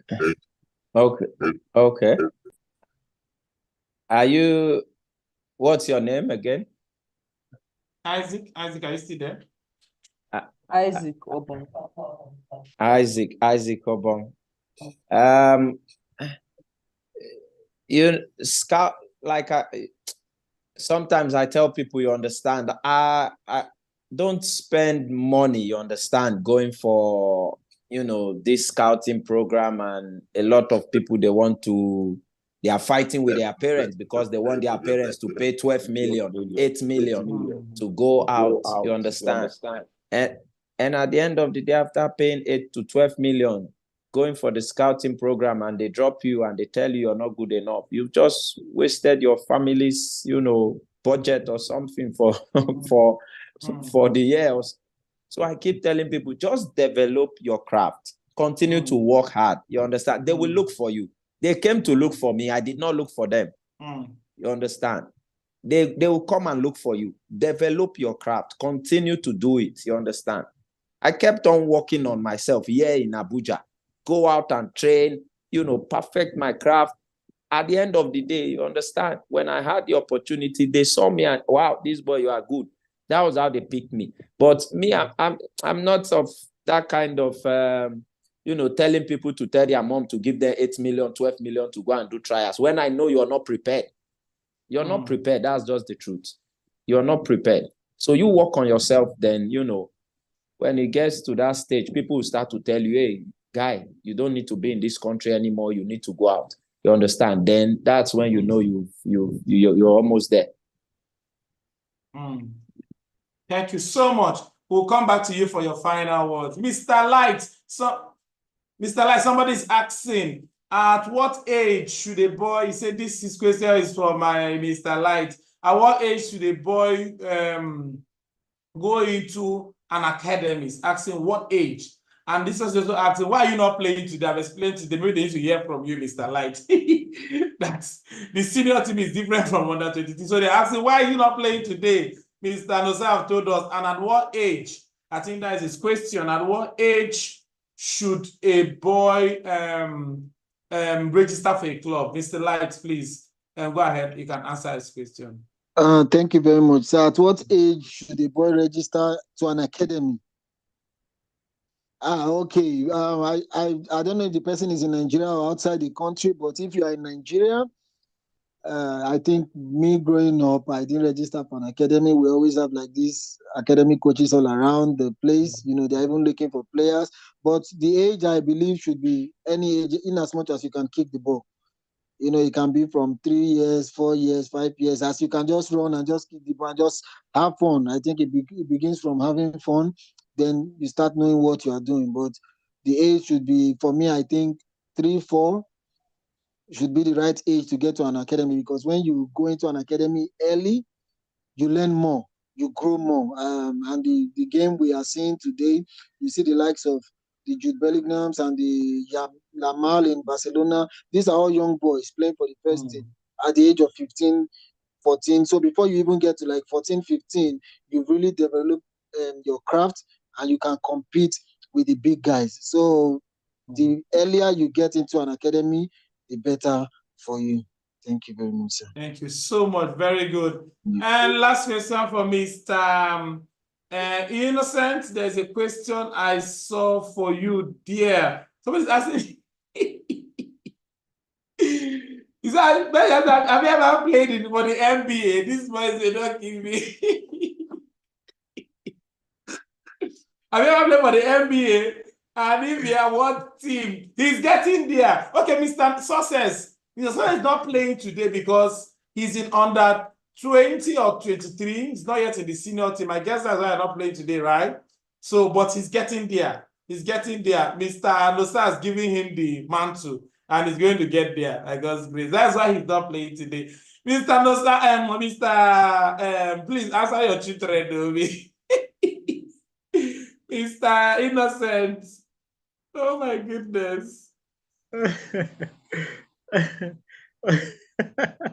Okay. No. I haven't played for the NBA, and I don't intend to play for the NBA. So my job is to develop anyone interested in getting to that level. Like Mr. Success said, the earliest time to start is from the ages of 3 and above. So yeah, that's my job. My job is not to go and play in the NBA. So I hope that answers your question, sir. Thank you. Thank you so much. Oh my God. Okay, so we'll take the final questions and your final words. As you said, the final question, take your final words. Okay, but okay, I forgot to ask you your question. You know, somebody says, can I play basketball and football at the same time? Before I come to your final questions and your final words, Mr. Innocent, can somebody be a world footballer and world basketballer? Okay, so well, you can't actually do those. They're both tasking. They're very tasking. It's going to require your time. It's going to require a whole lot of dedication. You're going to sacrifice a lot. So some things are going to have to die. Some things are going to have to die for you to really do well in one of those sports. So doing both sports, you just want to put yourself in a very unreasonable situation. So it's not advisable to just choose one. Which one do you want to do, and just focus on it and be good at Fantastic. it. That's the best way you can make a significant progress, because you can't do two and expect to get good results from both. One will definitely suffer, while the other will be doing well. So just take one and put all your focus on developing that one, and then the sky is just. God bless you. So take the last questions and then your final words. Mr. Anosa, they are asking whether you have played with Messi. All righty.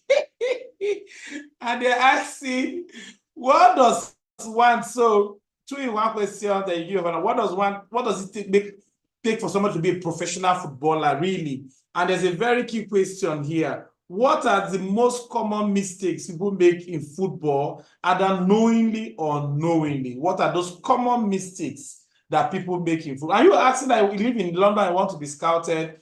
So I think it's better you ask people in that area on how to do. And most of you asking for football academies in Abuja.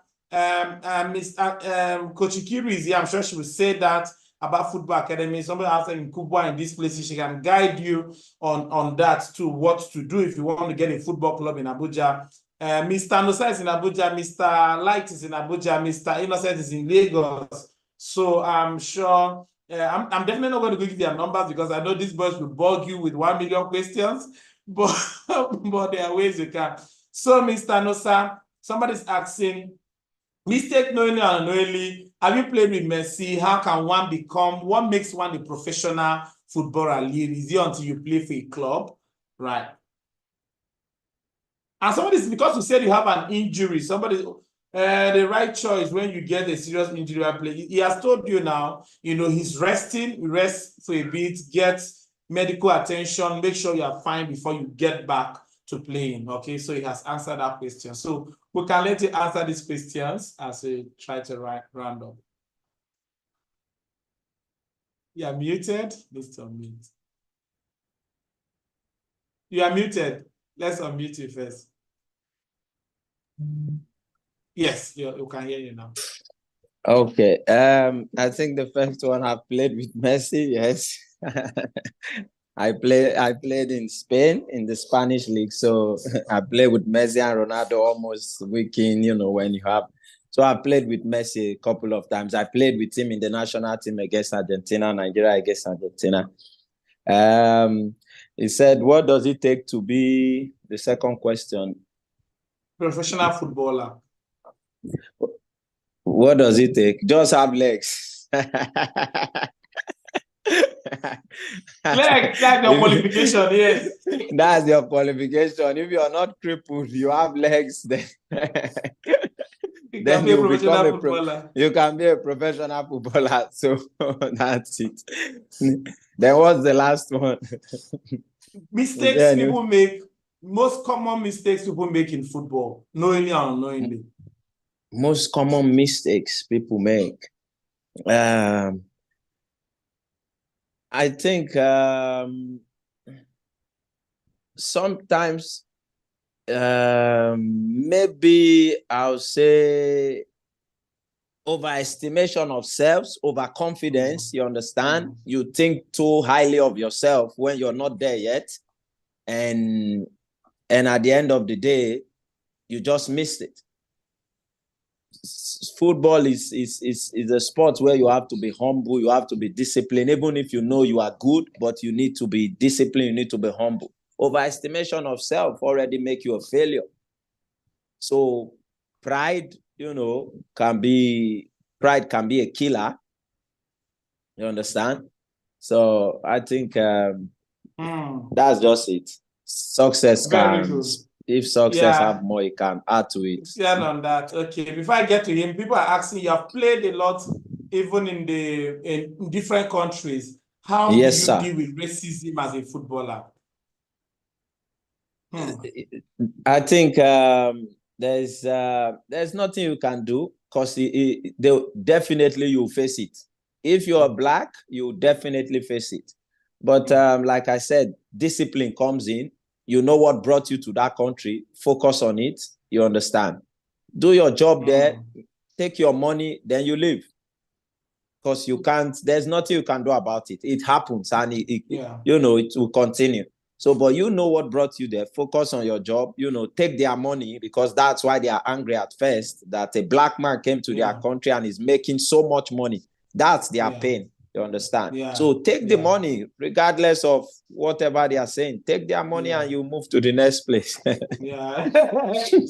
Very good. And somebody is asking here, this money we have footballers are making. Some will be calculating Messi's money and Ronaldo. Yes. $1 billion Okay. every week. One band this in every, and everybody is running towards that. And that is what a lot of boys are eyeing. Should that really be a motivation? No. You know, when I started, I said something. I said, pursue your passion. It's passion that brings money. That's just the truth. But people don't know it. And that was why I was telling you about the small boy that said he wants to go to China. He probably have seen people talk about China. There's a lot of money there. If that is your goal and that's your focus, you'll miss it. That's just the truth. Because a lot of discouragement will come in, then you give up. But you go after it because you have passion for it. Passion brings money. You understand? Absolutely. So, thank you. Thank you very much.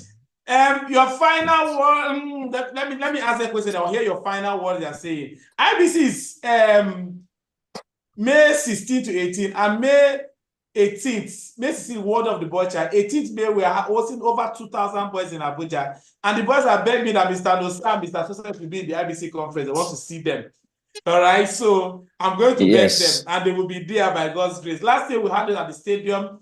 Coach Ikiru brought a lot of players. We had about 2,000 boys from over 30 secondary schools. This year I'm hosting over 2,000 too. And we're going to have a sports workshop there too. And I know, but my challenge is that all the boys may run to that sports workshop. But we hope to have you and Mr. Success at the conference in Abuja. They'll be so excited to see you there. Let me ask Mr. Success your last question. This is they're asking, is Nigeria winning AFCON tonight? They're asking, oh yes, of course they win AFCON tonight. So Mr. Success, how do people look for how do people know their position in football? Boys, your questions are too many, so we can't take all of them. We'll take the last round. We'll have our coaches, our footballers need to rest, and our coaches.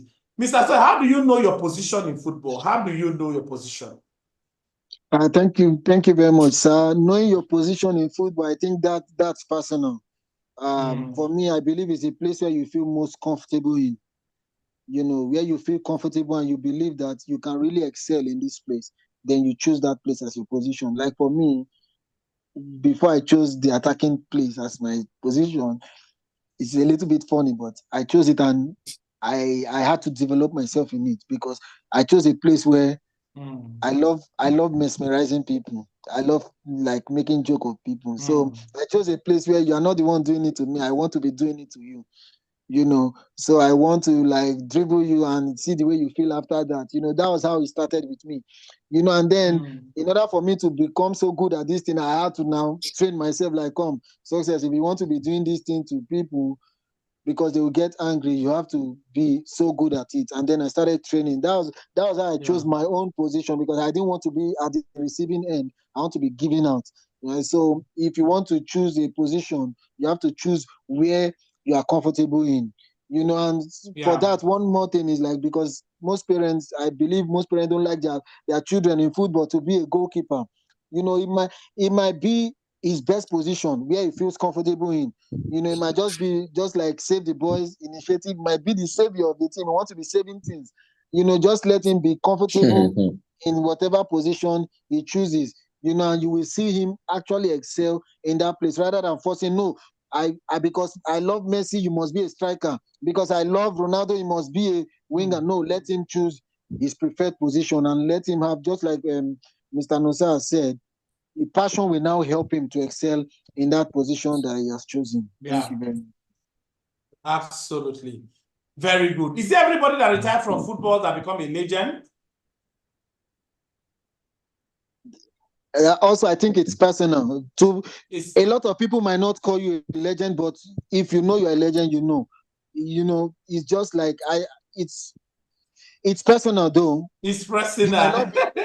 You might not be called a legend, but you're actually a legend. You may, for one person, you might be a legend to that person, and that's that's just all that it needs to be a legend. It's basically personal to that individual. Fantastic. Mr. Understand, I have your final question, but the parent is begging me to ask Mr. Nosa this question. Sorry, sir. Sorry, Yes. sir. Please, I want to just quickly, because Mr. Yes. Nosa said something, and I was like, no, it's actually in the spirit. When they asked the question of the mistakes, what mistake can Yeah. someone actually make? And he said, like, I think success can say something about that. I think I just quickly give, like, I think one mistake many people that want to go into, especially in football, what they make is that they feel they go towards the same direction. No, just because you're a footballer, you don't do that. For example, they believe footballers love partying, love clubbing. You can have whatever type of girls you want. You can spend your money on luxurious things, just like, it's not like you have to be different. You have to be unique. Just like I said before, when you have the mind of Christ, you don't go towards all these things. Education, just like Mr. Innocent said, when you are now educated, I have to invest wisely. I know the things I need to do with my money, because this is just as food and sports has like a short span. Then after that, what happens next? So when the mistake is that people believe you can spend lavishly, you can try to impress, because now you feel like a superstar. This is the mistake most people in sports do. So you don't have to be like them. Be unique, be different, be you. Wow. And that's everything. Amazing. Thank you very much. Thank you. Mr. Evans, I have 2 questions for you. Mr. Nosa, parent is asking this. He said, how can footballers avoid injury, Mr. Nosa? Mr. Nosa had an injury just like many other footballers, like even Osimhen. He said, as a parent, I'm concerned about my child's health because of injuries. See, I'm concerned. If you now has injury, so his mother is saying, why I'm afraid is because of injuries. How can he avoid injury? Can he go through this football without injuries? A concerned parent is asking. Is my mic on? Am I on? Yes, it's on. I think this injury of a thing is unavoidable. That's just the truth. But you can limit the kind of injuries you have. And I think first you have to eat right. That's just the truth. You have to eat right. You understand? Because your body needs the right food. You understand? So if you start to drink, Coke, eating sugar and all that, junk, you understand? I'm telling you the truth. Your body is also I don't know the English word to use. Your body is also exposed to little things can make you get injured. But when you eat properly, when you sleep well, you do the normal things that we're supposed to do: sleep well, eat well, drink a lot of water, all those things. You can't compare Ronaldo and Messi. Look at their injury rate compared to some other footballers. And this is because they are disciplined with how they sleep, what they eat, you understand, what they put in their body. So I think you can't avoid it like completely, but you can limit it. That's just the truth. Yes, there might be a small one. Yeah, you can limit it, you understand. So that's it. So parents should not be afraid of that. No. Why should you be afraid for somebody that wants to go and bring you 1 billion in 1 billion? 1 billion, you should not be afraid. Then you have to say, I'm Ronaldo's mother. Of course not. Besides, I'll take the last question. My mom also, I think, like she's right asking that question. My mom used to be scared also, but when the first check came, now she they push me. Go and play. But be careful. So that's it. Oh my God. Maybe I have to. One of these days, I'll get parents of footballers to come and share their experience with other parents. That would be nice. I'm telling you. Mr. Anderson, I'll take the last question. All of you will give your final words as we go. So, someone is asking, a lot of boys want to go to, there are this football academy that education is incorporated in it. So they are asking, do I go to an academy different from my school, or do you recommend I go to one that has both of them?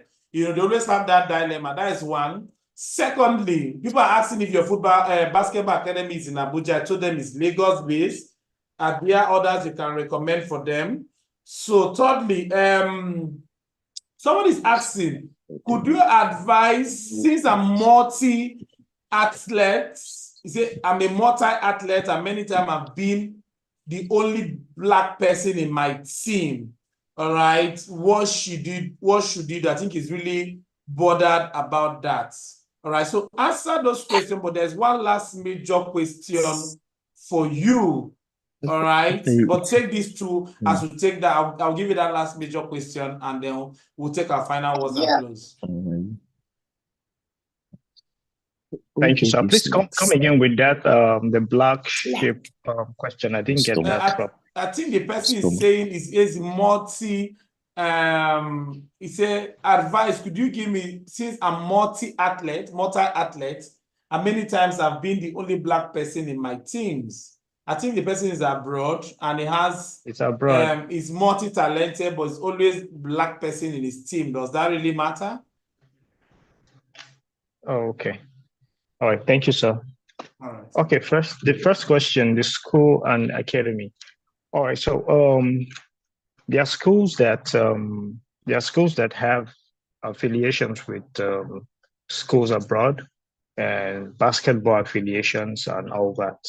So if you are opportune to be in one of those schools, or you can be part of their basketball, program, and yeah, and if you do well, if you're good, yeah, you can get the scholarships or however they run their programs in the school in affiliation with those schools abroad. That's one. But if you don't, then I think the proper thing, like I said earlier, is to locate any good structured academy that you can be part of. Yeah, make sure you do your underground check, because most of this, like Success said earlier, most of these guys, they're just after your money. Just you can't pay so amount, we'll be able to get you this deal and this and that. A lot of players have fallen victims in so many ways. They pay the money. At the end of the day, they just come back to them and tell them, "Oh, sorry, they didn't grant you this didn't happen," but they didn't really do anything. So you also have to, make research about these academies. What have they achieved over the past year? How many kids do they have on scholarship in schools abroad and all that? And then you can decide and make your decision from there. That's another way to go about it. And then for the young man who has multi-talent and he's always the Black person in the team, what I'll say to you is just keep doing what you do. It doesn't matter your color. Your color is not a disadvantage. So keep doing what you do. If you're telling me that because of the multi-talent you have and the activities you do, you don't know which one to pick, and I would come in the light of telling you, okay, just focus on the one you're good at and then do it. But if you're good at all of them and you participate in all of them, and because of that, you're the only Black person, that shouldn't be a disadvantage for you. It's a plus for you. Just keep doing what you do. At the end of the day, your light will shine and it will put you where you want to be. So that's what I can say for that young man. Thank you. Thank you so much. Is your academy in Abuja? Oh, currently we are not in Abuja, but we're looking at extending to Abuja in the nearest future. So we're in Benin and we're in Lagos for now. Yes. Okay. So I'll share a contact with those who want to join basketball academy. You can advise those parents too. All right. Oh, it's fine. Thank you very much. All right. So we'll take our final words. Thank you very much. A doctor is here now. Mrs. Doctor, please, Dr. Joy Emmanuel. He's a doctor, one of our also volunteering with us in our camp in UK, doing amazing work with young people, and and she was really touched by the question of the boy that wears contact lens, and she wants to also say what she knows as a doctor. So please, yes, unmute her. And Coach Nkiru, rather, you will talk to us quickly before they give their final words and greet the boy as we close. Boys who parents who want to register for their sons in academy, you have one in Abuja and other places. What should they do? How do they get into it? Dr. Joy, are you there? Yes, I am. Good evening. Yes, please. Good evening. Wow, good evening, everyone. I'm not sure if it's bright. Yes, we can see you. We can hear you loud and clear. Okay, so my heart really went for that boy because we have a lot of. I'm a practicing optometrist in the UK by the grace of God, and we have a lot of children who love sports, but they are being deprived of the opportunity to use contact lenses to excel in sports. Oh my God. Bias the parents have about wearing contact. So we have contact lens ambassadors in different countries that are into sports in Premier League. There are lots of them because, as Nusa said, it's dangerous for them to go wearing glasses and doing sports.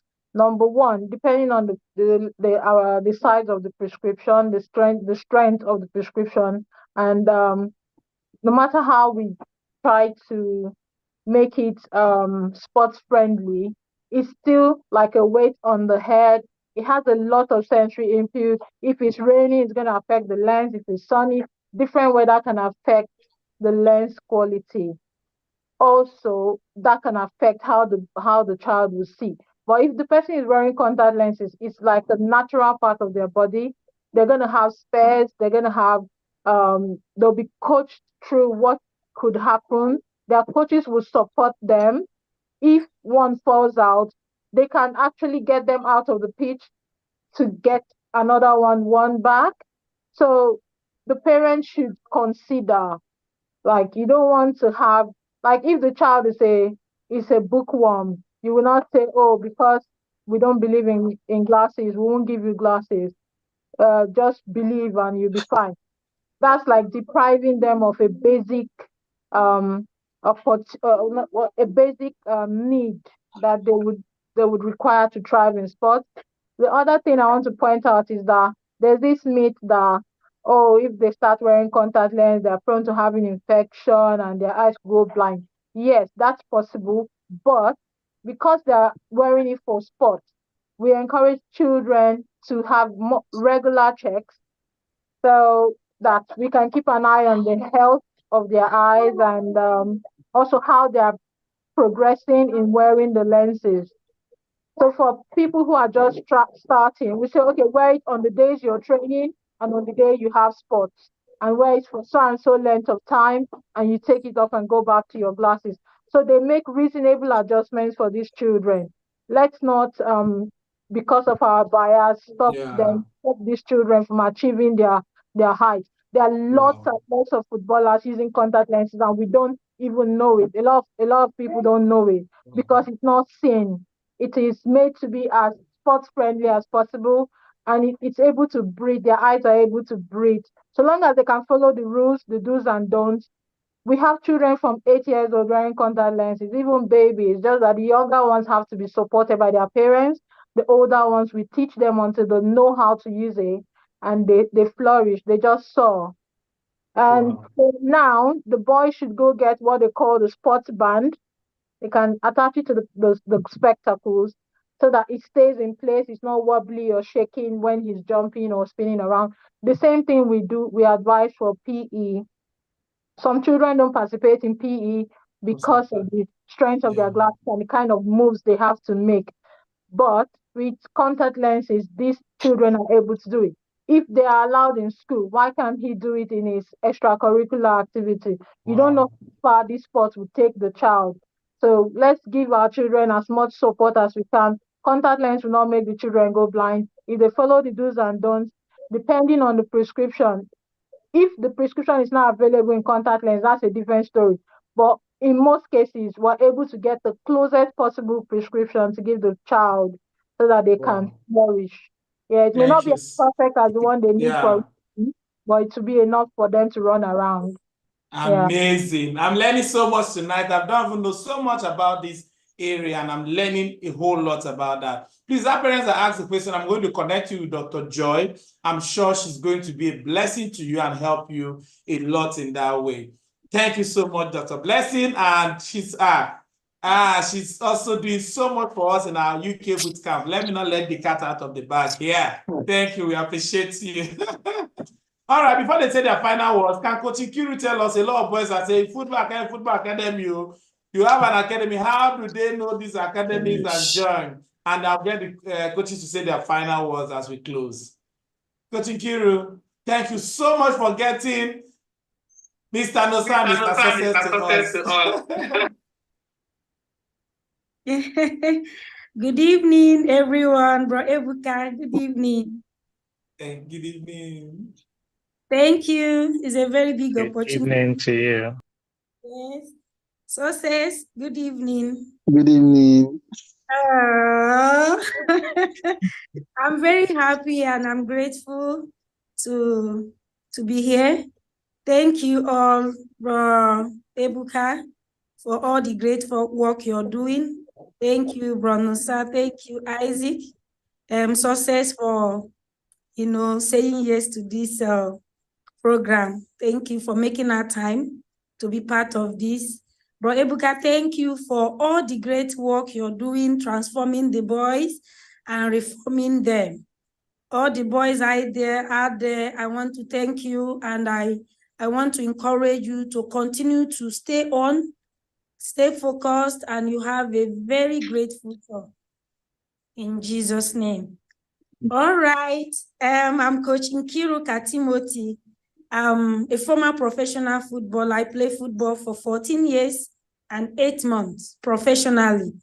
And right now I'm into player management. I'm a coach and I scout players and market them to different clubs within Nigeria and outside Nigeria. So I have my own academy. The name of my academy is Right Values Football Academy. The idea is to use football to inculcate the right value in the boys. Use football to inculcate the right value in the boys. I'm also a graduate of sociology. So you see, Coach Innocent talked about football and sports and education. Education and football will give you an edge. Education will give you an edge, so you will stand out when you combine education and football. Football is the most lucrative business on earth. So when you are educated and you are a sports person, you will stand out. You'll be highly sought after. So you have to take your education serious and take your sports serious. So for the boy that have difficulty in being scouted in a UK club or something, I want to support what Mr. Nusa said. You have to develop yourself first. The first thing is not to look for the opportunity. The opportunity will look for you when you are developed. People like us will be the one to take you to that opportunity you're looking for. We will look for you and fish you out wherever you are. So the first thing is just for you to develop yourself, develop your talent, be disciplined, work hard. Develop one thing. What would they know you for? Are you a striker? Do you know how to score goals? Focus on scoring goals. You've seen a lot of advantage that Osimhen has brought to the Super Eagles. He's not a push aside. So will you be identified like that kind of striker or a midfielder? What do you know how to give good passes? So the first thing is for you to develop yourself. And the second thing is for you to make a good video. You can make a good video of yourself and your CV and send to people like us who can contact the club for you and send your video out there. They watch your video, and if they like you, they can, send for you. So you don't need to spend that huge amount to start running to UK and all that when you are not ready. You must be ready. You must be ready. So the first thing is develop yourself mentally, physically, emotionally. Did you even know what it takes for you to be scouted? Do you know what it takes for you to be at that professional level, to attract the right opportunities? So you need to know all that. So when you come to our academy, or we can also recommend you to other academies in Europe through our contact, that is when we know that you have the right talent they are looking for. So we can as well be of help to you. Thank you.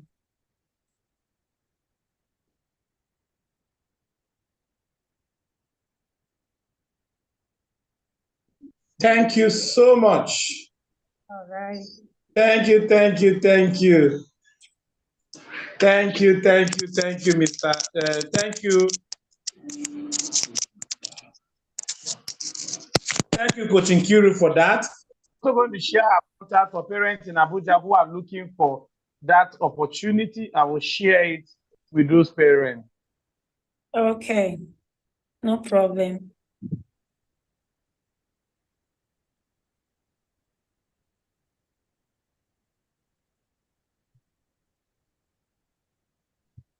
They can also connect with you. Thank you so much.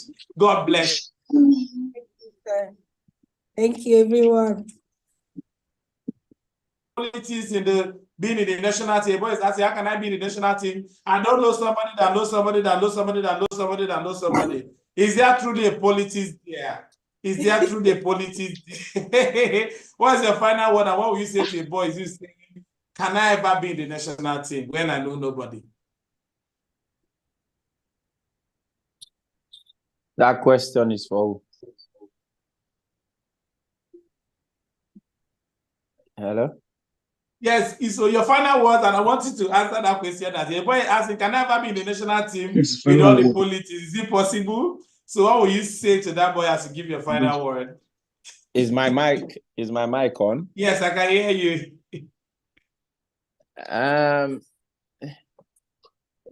Yeah, like you said, you're right. Probably there are politics there in the Super Eagles, but I played there even with the politics, you understand? So your father owns the team. He said the art is the Lord's and the fullness thereof. So your father can put you anywhere, you understand? So it's not about the politics. If you're good enough, and with God's grace, you can play there without giving a dime to anybody. I did not pay 5 naira to play in the Super Eagles. You understand? No godfather, nothing. Only one godfather up there. You understand? So I think forget about the politics. Just know what you can do. You understand? And trust God to give you the opportunity when it's time. Thank you so much. Yeah, it's such a privilege to be here. Thank you. Thank you so much, Mr. Nosa. We are grateful. What is your final word, Mr. Light? Somebody's asking, how do I manage fame? As you give your final word, how will you manage fame in football? And your final word. Okay, thank you very much, sir. Management of fame. I think just like I said before, from the errors of others, a wise man corrects his own. You have to look at those that has gone down because they mismanaged their fame. So then you correct your own from there, because not all that glitters is gold. So the lifestyle, you don't have to live that lifestyle of what they call the superstar lifestyle. I think that's one major thing that brings down people. So you just have to be yourself. And as I always put my nail on that, the mind of Christ will actually direct you. So that's how you manage fame. And then my final words. I actually wanted to just say a very big thanks to Sister Nkiru for the privilege. I won't be here today if not for her. I actually planned my final words for her, to just appreciate her. She's doing a wonderful work as well in helping people achieve their dreams. And I pray God will continually strengthen her in Jesus' name. Amen. So there's no final word without the word itself.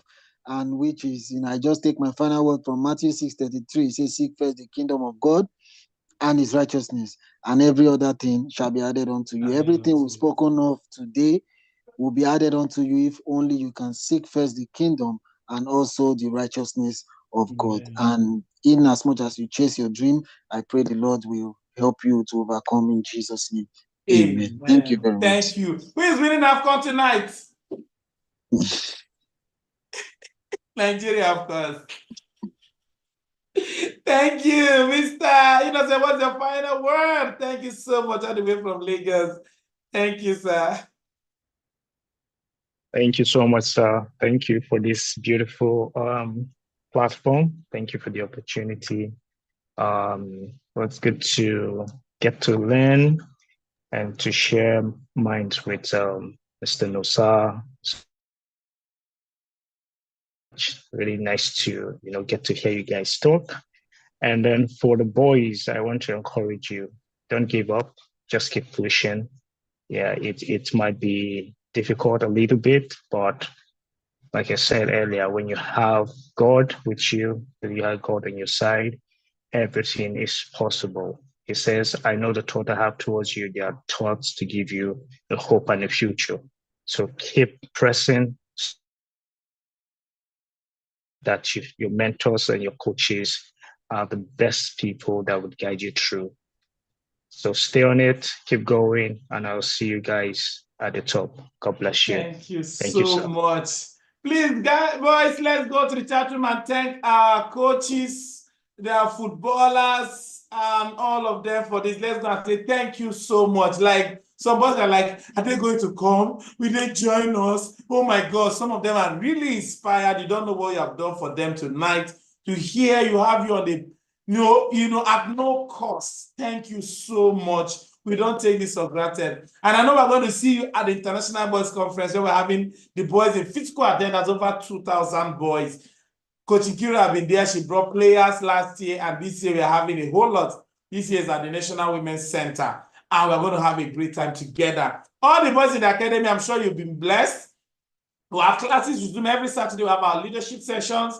We have a special program from tomorrow to Wednesday for Valentine. Sharing boys are going to come online to share their love experiences, how you must understand love from the right perspective. Those that made mistakes will share about their mistakes so that we can learn from them. We'll share the flyer in all our groups so you can come and learn from other boys' experiences, just like we learned yesterday at the leadership class about friends and pairs. On next week, also have, in 2 weeks' time, we'll have a special class for boys whose fathers are ministers, pastors, missionaries. We have a lot of boys there who are struggling even when they're parents. So we have a special program for them too. We have a sex education program coming up too. All this will be shared on our handles. Please follow Mr. Nosa Igiebo on social media. He's on Facebook, on Instagram, Success Makonjola, Innocence Biz James. I will share the social media handle in the groups so your parents can follow them.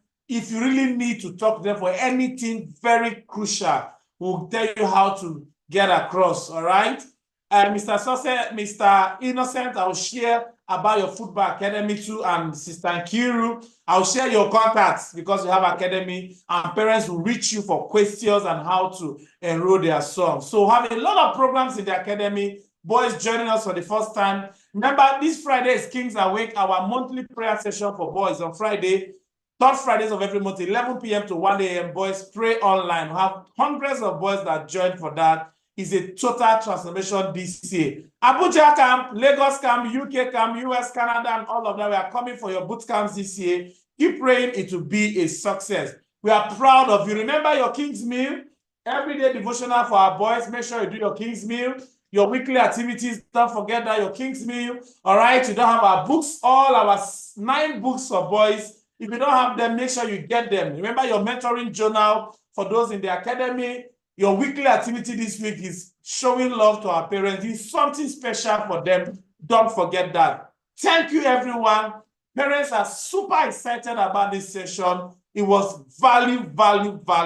God bless you. Who is winning AFCON tonight? Of course, Nigeria. So we are going to get the cup and we're going to celebrate. Yes, Nigeria is winning tonight. So, boys, I'm going to unmute you. What do we say to our coaches? I love you. Thank you. We love you. Thank you. Follow us on our handle, Save the Boys Initiative, Boys Leadership Academy. We are out to transform the world of boys. The next symposium is going to be Boys in Words. Is it fashion we are doing? I think fashion and entertainment. How can we thrive in this area too? We love you all. Super proud of everyone. We unmute and say goodbye and say, I love you, coaches. Thank you. Let's unmute and tell them thank you. I love you. I can see you all, my kings. I love you all. David, Roy, Isaac. Thank you. Thank you. Very good. Thank you so much. Thank Eagles for you. life. Thank you. Thank you, coaches. Thank you Thank for you. putting us in Eagles for life. Bye. Going to win. You're going to win that one, bro. Thank you. Gonna win that one. Hope to see you Thank on you. TV next time. You're Bye. gonna win that one, bro. Nigeria for the win. Go and Eagles get the for cup. life. Let's go and get the cup. Let's go and get the cup. And Bye. Much everyone. Bye.